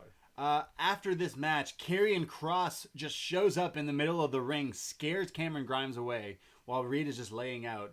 Hits him with the... So Karrion Kross scares him away. How does that make sense? Karrion Kross hits the Doomsday Saito suplex on Bronson Reed, and then stares into the camera here and says, "Hey, Ciampa, this Sunday, special." Tick-tock. And then walks away. So Karrion Kross kind of calling out Ciampa, who there was no Ciampa other than this on this show. Yeah, so. I thought weak. For both those feuds, very weak in my eyes. Yeah, it's kind of weird that there's there's always seems to be like a stuttering week of like nothing that happens. We normally at least get just a video package, like Yeah. a 2-minute thing to promote the match. It was weird. It was strange. Cameron Grimes. It's time for the main event of the evening. The story we've been following, the story of Drake Maverick, and the story of the interim NXT Cruiserweight Championship, or should I say the NXT Cruiserweight Championship. Oh, yeah, it's not an interim anymore. It's not interim anymore. It's not interim anymore. I mean, Jordan Devlin will presumably get a flight eventually. And when that day comes, it will come. But it's not going to be for a while. The way I see it is it doesn't really matter if it's interim or not. Yeah. Because if it is an interim, Jordan Devlin will challenge to unify it anyway. And Jordan Devlin's surely the first to challenge as soon as he's ready to anyway. Definitely. So it doesn't really make a difference. I don't see Jordan Devlin coming anytime soon, but eventually he will be able to come over. Same with Pete Dunne. Pete Dunne and the boys with British Strong Style did a whole thing with original t-shirts and designs and proceeds going towards different foundations. Check that out as well. Yeah, it looks like they've raised 20 grand, which is fantastic. I feel for Pete Dunne because he's the guy who finally kind of hit something again, and then it was taken away because of this pandemic. Yeah. But as is everyone in everyone's life affected. So it's just kind of like, they kind of hit something with Riddle, who we haven't talked about. Matt Riddle, pour a little out here on this show. Or smoke one if you got one. Smoke them if you got one for Matt Riddle. Leave the memories alone. Another one of our boys. They massacred my boy. Yeah, Toodle Pip Matt Riddle. See, I saw a meme the other day. And it's, guys only want one thing, and it's disgusting. Do you know what that one thing is? Matt Riddle versus Brock Lesnar. Oh. That's what I want. Are we going to get that eventually? Obviously. I honestly think we will get Riddle Goldberg and we will get Riddle Brock. I'll tell you right now, as a wrestling fan, if one day we can go to wrestling shows again, in a universe far from now, but one day we'll go to wrestling, if that's an event they promote that I can spend money to go to watch, I'm gonna spend the money on that show. I think as a wrestling fan... For Riddle v. Brock? I think that as a wrestling fan right now, I think that is a big draw. And I think as the time go on, it'll be even a bigger draw and a bigger draw. I have a feeling that's a big thing. I always thought Matt Riddle was the ace in the sleeve of NXT. I always thought Papa Trips had him for this. Once Gargano and Cole kind of move away as the main guys, you had Matt Riddle. And it's gone. He's gone. We never really got that next. We had the fight pit, and then it was the end there. But it's kind of like, it's a sour, bittersweet moment. I think he's the ace in the sleeve for SmackDown. He must be. He has to be. Really hope that they go with it properly, because fuck, man. Look, you got Braun as your champion with Miz and Morrison challenging. Yeah, that's terrible. That's the fucking man. I asked you today. I said, "Hey, are we gonna do a watch along for Backlash?" And you're like, "Yeah, for sure." I said, "Cool. I don't know the card. What's the card?" And you said the card to me, and I laughed. That's a terrible card. I like Miz and Morrison at a level, not at your Universal Championship level. No, you've got your AJs and your Bryans there, which is fantastic. Roman's out at the moment. Sure. Like, SmackDown desperately needs a Matt Riddle. Yeah. If they treat him as they should. Right. I'm a big fan, I think it could be quite exciting, and it definitely makes me want to tune in to see what they do with him. Sure, definitely. I'll be tuning in definitely to see what they do with him, because I think has so much potential to be a really big star in the world of wrestling. Just watching him, he's got everything. Come on. So leave the memories alone. Yeah. We lost another good man out there. Another good one, yeah. We lost another good one out here on NXT on Wednesday nights. You know how hard that is? You guys on your main roster with your shows think it's so easy. You just take away our talent. You know, you take your Matt Riddle and then you just randomly go, hey, you know who else looks like he's really good? Dominic Dijakovic. So pour a little out for him too. Yeah, it seems like he's gone as well, right? Fight forever on Raw. Yeah. Well, I guess eventually we will have that on Raw. They'll just do it on every brand. Fuck. They chanted "Fight Forever" in the crowd tonight. They did at one point. Let's go to our main event. Carry on, yeah. Cruiserweight Championship, like we said. El Hijo del Fantasma versus Drake Maverick. If you're reading this, it's too late. El Hijo del Fantasma has this awesome mask. It's like the Punisher. Like, he's got the face mask with his luchador mask, but it's like the Punisher style. Looks so lit.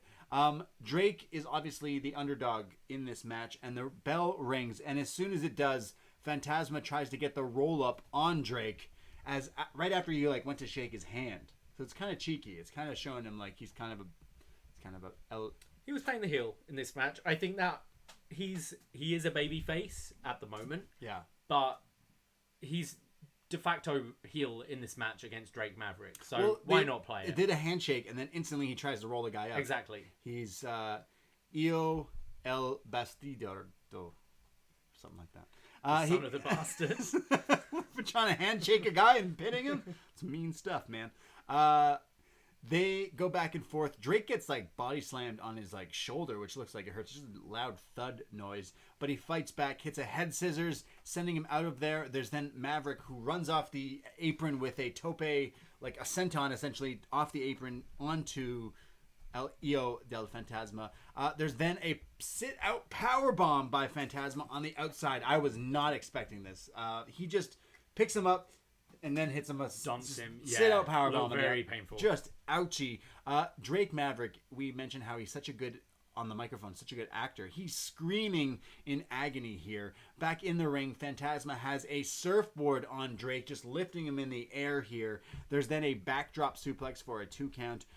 Drake is trying to get fired up, but then gets dropped into a Boston Crab, but he's yelling at the camera, yelling at the ref, "I'm not gonna quit." There's another sit-out powerbomb from Fantasma, which just looks crushing. And again, just dropping the dude on his shoulder, but he kicks out at 2.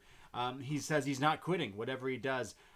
He starts to just fire back with a series of just wild strikes, throwing anything he can, including the kitchen sink. He does his quesadilla into the bulldog, and then his elbow drop, but it's only a 2 count. There's then a jawbreaker and a spine buster from Fantasma. Out come the masked luchadors, who run down to the entrance ramp. Drake Maverick does a suicide dive onto all of the guys. He gets back into the ring. It looks like they're coming out to take out Fantasma, because that's who they've been targeting recently, and he keeps getting away. So he could let them just take him and win the match, but he chooses to help out Fantasma, his opponent in the final for the championship, to take out these masked men. Yeah, so Drake takes them out. He goes back in the ring, but Fantasma kind of had the advantage here because Drake was busy with these other guys. He then super kicks Drake in the face, puts him up on his shoulders for the Samoan Driver, aka the Phantom Driver, and we have a new NXT Cruiserweight Champion, Hijo el Fantasma, who reigns supreme. He stands up. He's holding the title. He's celebrating with his new. He's the new Cruiserweight champion with the purple. The belt, the title is not purple. It's black now with the black. It changed leather. with Devlin, Gaza. Oh, okay. Yeah. Looks really cool. He's holding it up. It cuts to Drake Maverick. Gutted, devastated. Rockstar Spud. He's on his knees. He's lost. He's fought. He's tried everything. He's here. He's crying. It shows him tears streaming down his face, piss streaming down his leg. Not actually. He looks at the camera. He's sad face emoji. He says, "Thank you. Thank you for your support. Thank you, you watching me right now. I appreciate you, and I want your support. Thank you." Fantasma leaves. He walks up away with the title. Drake walks up the entrance ramp. The crowd here is chanting, "Thank you, Drake. You can thank me now. You can thank me later." Triple H comes out, puts his arm around Drake Maverick, and says, "Hey, come here. I want you to sign this." And Triple H presents Drake Maverick a new WWE NXT contract. Triple H pretty much says, "Hey, look, I know we fired you during a global pandemic, and then you used the internet as a platform to get your character and wrestling, character as a whole over, and you did a good job, and it's the only thing people seem to care about during this era, so we want you to come back." And this isn't a main roster contract, which you might have been on before, but how do you fancy an NXT contract? And Drake says, "Yeah, right. I'm not fucking leaving." And he signs it, and Drake Maverick has been re-signed to the WWE NXT. And we go off the air with that. Triple H celebrating with Drake Maverick. I'm with Spud. I loved the match. I think this storyline with Drake Maverick the whole time, anytime he's locked in a submission, instantly just draws you into the match even more. He screams. As we've mentioned, he's such a fantastic actor, but the fact that he knows if he submits, his job's over. He's literally quitting by tapping out. Right. So anytime there's a submission in these matches, it's been kind of nail-biting stuff to watch, and I thought they played on that really well. I was surprised we didn't get some kind of conclusion with the Master Tackers, and obviously that's gonna continue, which is cool because you had a great payoff at the end here, so that can come later. Keep building that mystery because that's one of the things I've really enjoyed. I'm so pleased they made this the main event. They made Drake the final image of the show, even before a pay-per-view. Yeah. I really, really enjoyed this. This was my match of the night. This was my match of the night too, and just we kind of felt maybe this was coming with Drake staying on. Yeah. I still got goosebumps and a little choked up seeing Triple H come out, and this obviously clearly means the world to Maverick, and as good an actor he is, this clearly, like, being in this company means the world to him. Of course. And being someone, I guess, kind of his size as well, like, probably has been an underdog his whole life. And to be fired and then just performed his fucking arse off the last few months and is in this position where he's got his job back. I thought it was a really nice moment at the end of this. Yeah, it was really cool. We've been doing this show week to week, and we've been following the story of the firings, and then him being still doing the 3 matches, and then the storyline continuing. And we've said on the show, like, hey, like, isn't it weird that, like, we're so behind a wrestler? Yeah, this shit's fake, but, like, we're so all of a sudden, like, so into the story. Isn't that how wrestling fucking should be? Like, I miss when you watch something, when you're like, hey, when I said to you, what's the Backlash card? Because I want to be so behind my champion. I couldn't even fucking tell you who the champion is. Yeah. And then when I found out who it was, and that was the card, I was fucking terrible, embarrassed to be a wrestling fan. When you watch a story like this guy, who's cut promos on his Twitter, who's like, watch me wrestle, and you draw me, well, this guy knows how to draw then, and he deserves to be a wrestler. I know he didn't win this thing. There's obviously going to be the storyline with the Lucha Cartel. They're obviously going to be with Fantasma, in my opinion. They're going to be the reason he is the champion, which gives Drake a kind of a story there. But Drake will eventually go on to... Man, I could see Drake going forward. Drake could be a whole turning point in, like, his wrestling to me is not one of my actual favorite wrestlers, but the way he's conducted the character work and the actual story. You know, people compare wrestling to like The Bachelor or Bachelorette because it's like a soap opera. It's always continuing. This is a character that works in this setting. Like, how hard is it that the guy's like, yo, I don't want to lose my job? Yeah. I don't know. I think there is a rematch against Phantasma once that reveal happens. If it is revealed this kind of Lucha Cartel are with him, I think that then there's warrant for a rematch of some sort. I don't know quite where you go from there, but he's such a good performer that anything you give him, he's going to knock it out of the park. One of the people in the YouTube room, Matt B, said, this whole scene made me laugh because there were like 3 people in the crowd. Personally, I kind of liked it that these are his colleagues. Yeah, true. These are his colleagues cheering for him. Yeah. You're cheering for your mate to stay and work with you. Yeah. Your actual friends rather than just the Full Sail crowd. Right. Like, personally, I thought this was one of the nice moments where... I like this moment. As a wrestling fan, we kind of want these moments where it's like, yeah, this is a nice, heartwarming thing. It reminded me of Rocky because, spoiler, in the first Rocky movie, he doesn't win. But you're also like, you fucking still did it, man. It's like watching CM Punk when he got fucking ruined in UFC a few times. You watched because you're like, man, I want to support you no matter what. And that's kind of... I think a lot of people are going to disagree with that analogy. But I see what you're saying. I also feel if this was a different time, like this social distance thing out the window, this is definitely... The whole locker room would have spilled out at this point to lift this guy up and wave his contract around. Really nice end here to NXT. Kind of enjoyable show overall, but also a bit head-scratching. Yeah. I think killed way too much time at the beginning with that kind of bullshit finish and tag match. You could have either had just one match there and saved time. I felt time desperately was needed for Balor Priest and maybe have a bit more Ciampa involvement. This is your go-home show. Yeah. And again, like, as much as I've praised this main event, like, these two aren't wrestling on Sunday. It's not your go-home show. It's your go-house show. Go-house show. Sure, yeah, in your house. Course. Your go-house. But as much as I love this main event, these two aren't wrestling on Sunday either. So, yeah. You know what I mean? I know, it's weird. As a go-home show, it was kind of... Sorry, go-house show. It was kind of strange to me. But overall, it was enjoyable. Yeah, I agree. This was a fun episode. The highlights for me was the main event and Io Shirai underwater. That whole second prime target to me was pretty good. Someone in the room says you don't understand my Rocky analogy because you've never seen it. Have you? Oh, I wasn't complaining about Rocky analogy. Okay. I was complaining about your CM Punk analogy. Yeah, maybe I was off with that one. This guy who walked out on the business we loved and bad-mouthed it and then was like, hey, I'm going to be a UFC fighter and got punked out in seconds. Don't quite see the comparison with Drake Maverick. You still wanted to watch him, though. You wanted to watch him, yeah, but I'm pretty sure a lot of wrestling fans wanted to watch him to see him just get punked out. I did. Well, that was NXT from Wednesday, June 3rd, 2020. That's what we thought of NXT. We do post up feedback every Wednesday night, forum.postwrestling.com, because we are part of the Post Wrestling Network. We posted up feedback and we got some here. I'm going to read the first one. Eva from London.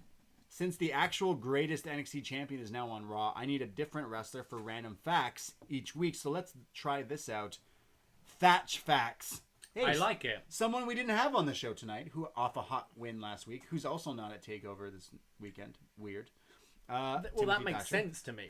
Rest him for a bit if you're not featuring him. Well, here's this Thatch fact. Timothy Thatcher trained under former UFC champion Josh Barnett and frequently sparred with Shayna Baszler. Oh, I see what you did. I see what you did there. That's like a backhanded compliment there, almost. Tonight's show, Eva continues, I muted the entire Cold Dream Prime Target. I don't care. Honestly, Imperium versus Britt and Brawler should be the main event instead, which isn't the match either. Rhea Ripley did not come across heelish in the women's special. Neither did Io. Hence why I called them both tweeners. 2 weeks they built up Britt M only to give Breezango the shot. Nuh-uh. Mia Yim drop kicking Gargano brought a smile to my face. I called EHDF being the leader of the masked luchadors from his first days of NXT. After the ending, it can't be anyone but him. Keep up the good work. Hashtag Black Lives Matter. Hashtag Justice for George Floyd. Yeah, I think everyone kind of thinks that Hijo del Fantasma is the leader of this lucha cartel. I think it makes the most sense in the storyline. Yeah. And absolutely. Thatch Facts. I like Thatch that. Facts. Bring them back. Paul from New Jersey. Anyone notice both Candice and Mia have that nursery sound at the start of their theme songs? Dun, dun, dun, dun. I'm not. Sure. Okay. Baby Fever is just going around the Performance Center. Oh, no. Also, I don't know what a Dexter Loomis is, but I know I don't care about it. One person I do care about is Santana Garrett. When I look at her, I see a star. I'm surprised it took WWE as long as it did to sign her. Garrett was trained by Scott Hall, Larry Zbyszko, and she was also trained by her dad. Trained by her dad! Raised by my dad! Raised by my dad! She's been good for quite some time. Aaliyah and Robert Stone deserve each other. UE have the douchebag jock bro characters down so well. Quote of the night has to go to Pat McAfee for saying, Velveteen Dream does a lot of stuff that draws attention outside of his craft. Yikes. Oh. Speaking of deserving, Kona Reeves' birthday is in 2 days. This week's Kona fact is that Kona has a t-shirt on WWE Shop. Kona Reeves, who may or may not be still signed to WWE. Who knows? He's the finest. Question, is there a P.O. box or somewhere you gentlemen can receive packages? Also, what are your shirt sizes? Totally unrelated to Kona Reeves having merchandise. All right, okay. Known fact, associate producer of the show, John Cena, tried to send us a Kona Reeves shirt, and apparently WWE Shop will not send a Kona Reeves shirt to Canada. Yeah, apparently Kona Reeves is banned in Canada. Yeah, apparently. Maybe they saw Kona and thought Corona. I don't know. Corona Reeves. Yeah, they're like, not right now. Corona Reeves? Maybe, I don't know. No, stop.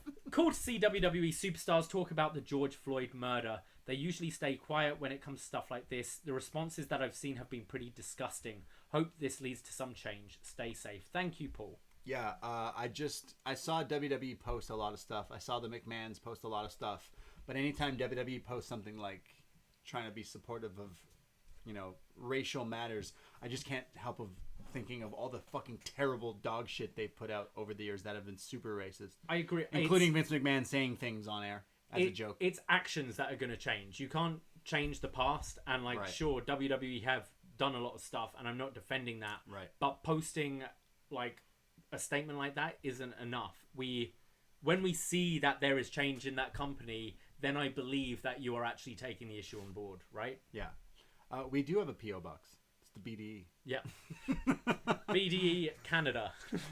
We go to Mystery. Hiya. NXT was fine. The women's triple threat video package was pretty great, although I feel like they're trying to make us feel sorry for Rhea, although I think it's too late because she lost. The damage has been done. Charlotte was decent. Io Shirai's portion, while shorter than the other two, had way more production value.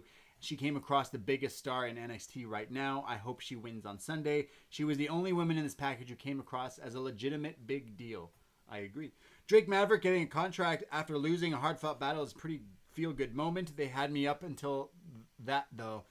I've seen people complaining about him getting a new deal, but those same people complained about how they continued to use him even after they fired him. Question, how do you guys feel about Nia Jax injuring Kairi Sane again? I feel like something has to change. Nia has been absolutely horrendous since her return and seemingly hasn't faced any sort of repercussions in her constant botching. I'll stand in, even though as we do the show, we have our Kairi cut out in our backdrop here. Awful.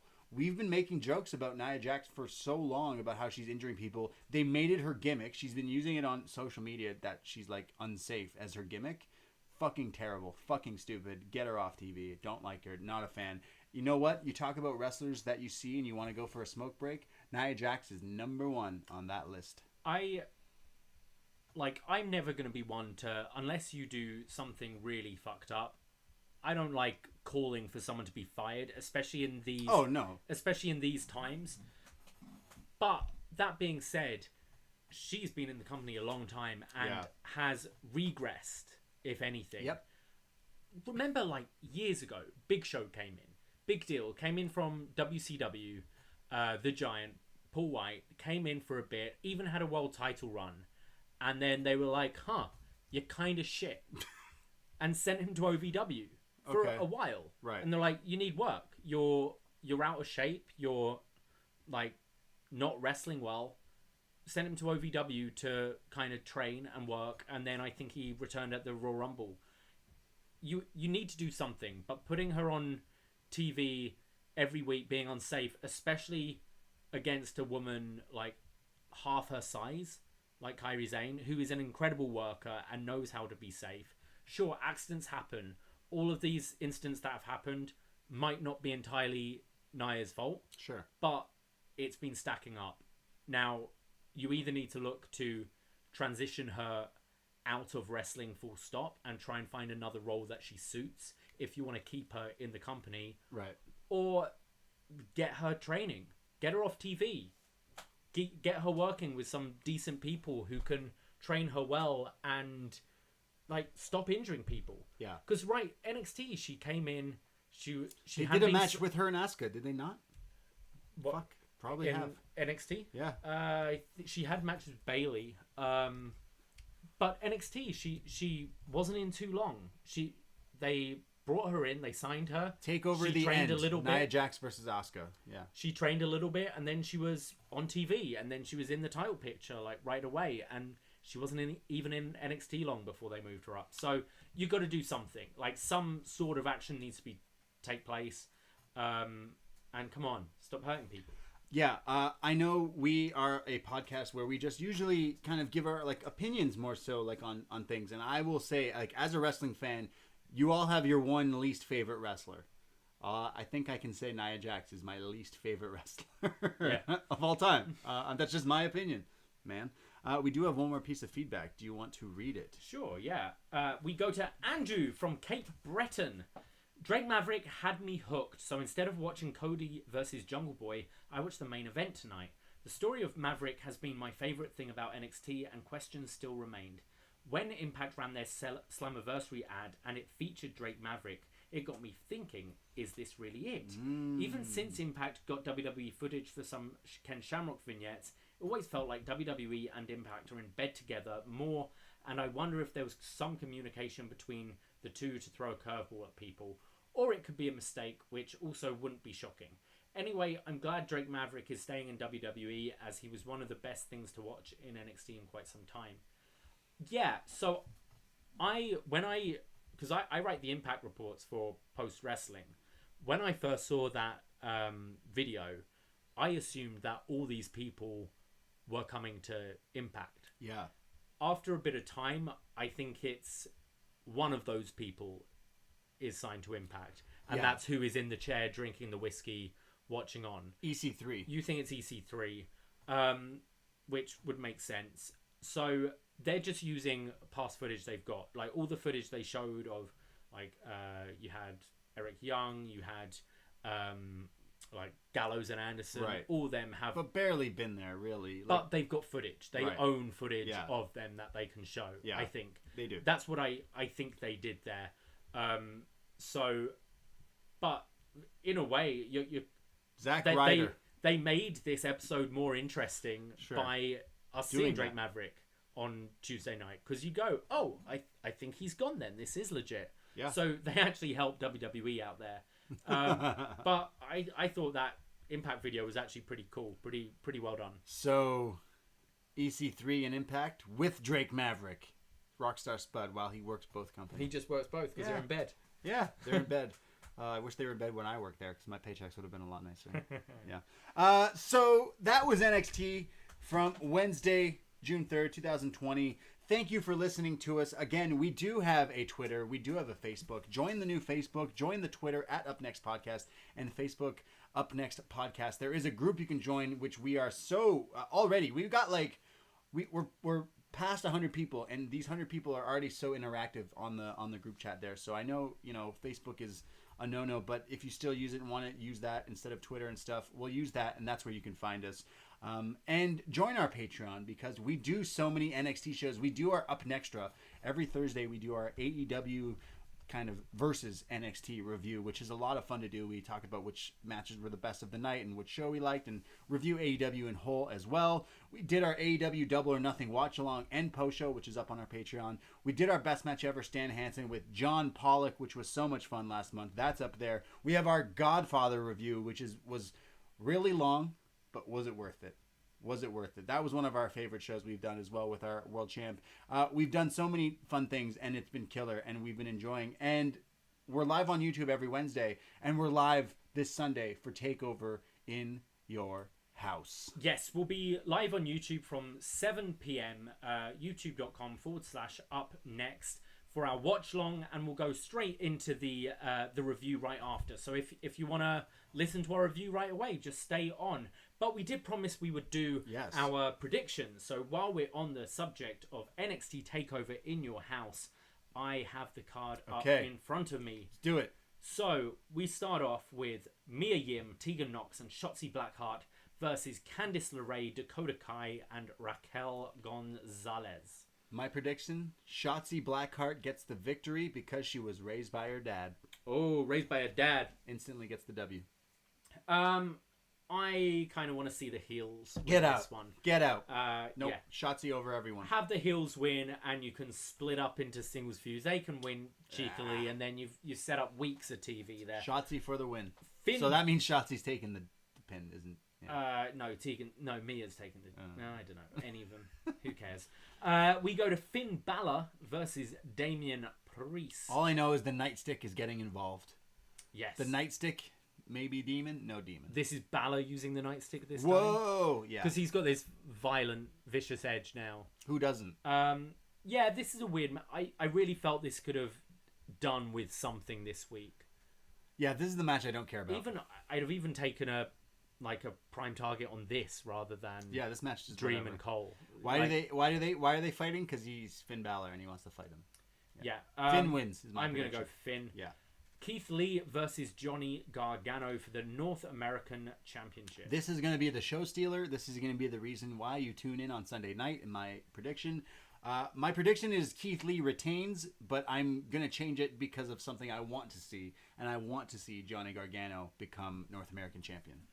I think we're going to have Gargano's North American champion. I think they're going to start to try and build up this thing with Gargano and Candice holding the gold. So I see Gargano winning this and Keith Lee moving into the NXT Championship picture. Yes. Tommaso Ciampa versus Karrion Kross. Obviously, Karrion Kross, it's his first big kind of match here. His first real match. He's had some squashes, but they didn't really count. I think he's got to go over Ciampa. I don't mind him using Scarlett or using some dirty tactics to kind of win this thing. But I think this will be a cool fight. More so than a wrestling match. This will be like a brawl kind of thing. Both guys are really gritty. Both guys are bald. They're scary. It'll be fun. Yeah, I think this would be a really exciting match to watch. I think Karrion Kross has to win. I can see him just being nasty, targeting the neck of Tommaso Ciampa. Saito suplex, baby. Absolutely. Yeah. It's perfect, honestly, that move. We go to the NXT Women's Championship. Charlotte Flair versus Rhea Ripley versus Io Shirai. Davey, do you even have to ask me? So you're Io Shirai. If holding herself underwater in these dark waters, if that couldn't take her out, then neither can Rhea Ripley and Charlotte. I kind of want to see Io win in a one-on-one against Charlotte. Yeah. I kind of want a definitive win here. That said, I do see Io winning it and Candice eventually chasing that title. I don't know. I'm going to save it to SummerSlam, and I'm going to say Charlotte retains. Okay, I say Io Shirai wins, and then we get Io Ripley, the spinoff at SummerSlam. Okay, I think we get Io Flair at SummerSlam. Ooh, I would like that more, but I think Io should win this Sunday, because how could I not vote for Io Shirai? I'm going to put on my Io Shirai mask during our watch-along. It's going to be lit. And finally, we go to the NXT Championship. Adam Cole versus the Velveteen Dream in a parking lot brawl. It's a parking lot brawl. I see Adam Cole retaining. This has already been taped. I know I joke that we read ahead, but I have not. And I see Adam Cole retaining the NXT Championship just because this program is the coldest main event title match we've had in a long time. Yeah, I think it would be a shame for a championship reign this long to kind of end with a whimper. Yeah. Nothing against Dream. It's just this feud hasn't not worked. Working. So I see Cole retaining, and as I said, Keith Lee being maybe the SummerSlam challenger. So that's NXT TakeOver in your house. Yes, we will be doing our live watch along, and our post show will be up wherever you get your podcasts on this very free feed. Absolutely. But just before we go, we've been going a very long time, but we've forgotten the last couple of weeks to say our thank yous to our patrons who help us keep this show for free every week. So we'll say thank you, and we apologize again for not thanking you the last couple of weeks. I want to start off by thanking Pale Arc. Thank you very much. Hey, thank you, Pale Arc. Hope you're doing okay if you're pale. Arch. Pale. Yeah. I don't know why you're pale, but get that checked out. Thank you very much. Hey, thank you to Geekcentric Kev. Yes. You did a Lost show on our Patreon. He was one of the guests on it. He was great. Yeah, if you're a fan of our kind of movie reviews and stuff, Geekcentric have a podcast, and it's super geeky. They go into kind of video games, TV shows, news in all kind of geekdom, movies. It's a really good podcast, and it's free. So check out Geekcentric, and check out their YouTube channel, Geekcentric, which do really cool like unboxings and things like that. Which Geekcentric Kev is a great supporter of the BD and upNXT. So thank you. I want to thank Dirk. Just Dirk. We have a kind of a friend who's renamed himself Dirk on Facebook because, you know, they're always watching us and trying to get our information. Yeah, true, yeah. So I don't know if it's that Dirk. Oh, well, his real name is... we can't say his real name because, you know, the man watching us. Listening. Yeah. But thank you, Dirk. Thank you to Honest Habe. Not Honest Abe, who... I don't think Abraham Lincoln was a Patreon supporter, but Honest But if he was alive right now, he would be. He would be. Thank you, Honest Habe. Thank you very much. Billy Pierce. Thank you very much, Billy. Thank you, Billy Pierce. Thank you to Surin. Thank you. Appreciate you for being a patron. Thank you to Jermaine Walls. Thank you to Mackay Williams. Not Mackay Fife, but Mackay Williams. Mackay Williams, thank you very much. And Hugh Saunders, thank you. Big thank you from us. Thank you, Hugh. And thank you to Richard Lee. Dick Lee.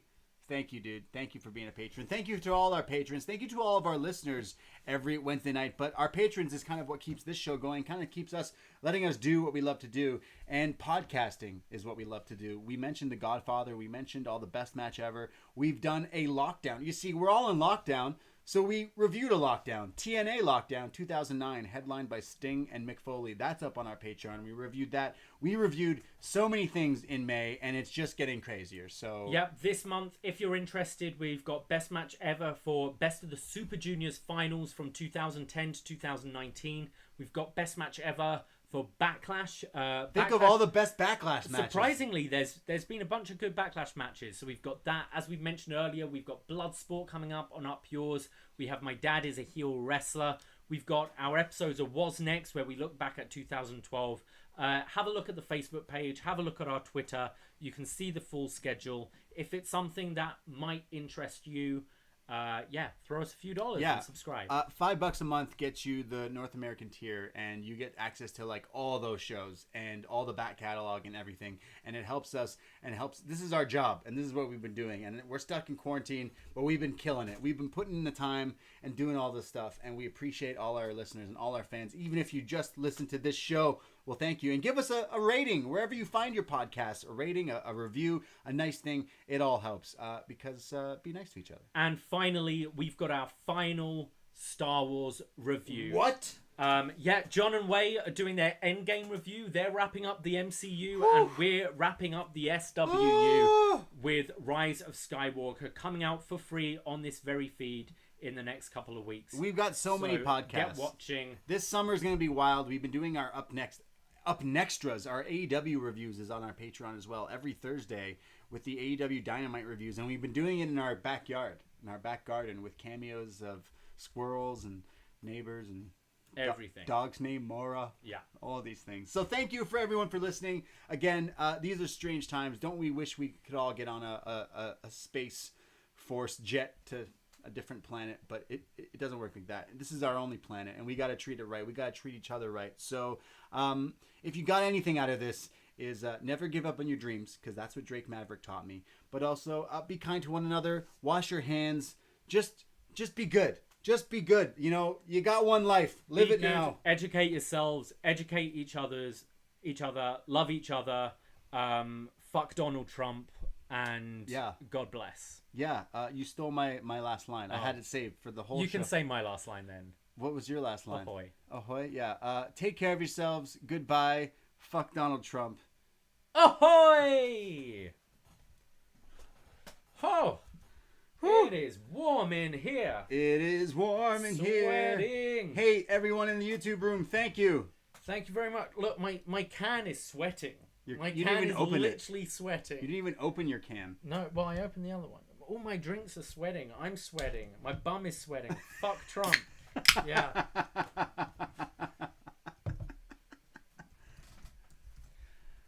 Thank you guys. That was a fun show this week. Thank you, everyone still in the YouTube room. We appreciate you. Who is about on Sunday? Who's going to join us for the watch along and post show? We'd love to see as many of you as possible. Our White Claw's getting canceled. Yeah, we didn't talk about that on the show. Do you still got some? Fuck. In front of my girlfriend, they are. She's full of shit. I'm going to confront her on it. I said to Braden earlier, I went, hey, so apparently White Claws are terrible for you. They're of course they are. They strip your, a lining from your liver. Stripping? But at least I don't get fat drinking them. Yeah, so, exactly. You know, every cloud. Strip your liver. Thank you, everyone, for joining us. Thank you, Frank. Thank you, Sarah. Thank you, Jake. Thank you, Eric, John. I see all these other people still in the room. Thank you so much. Chris Thunder, appreciate you guys. We will be doing TakeOver, so join us for that here as well. Goodbye, everybody. Be safe. One love. Take care. Peace.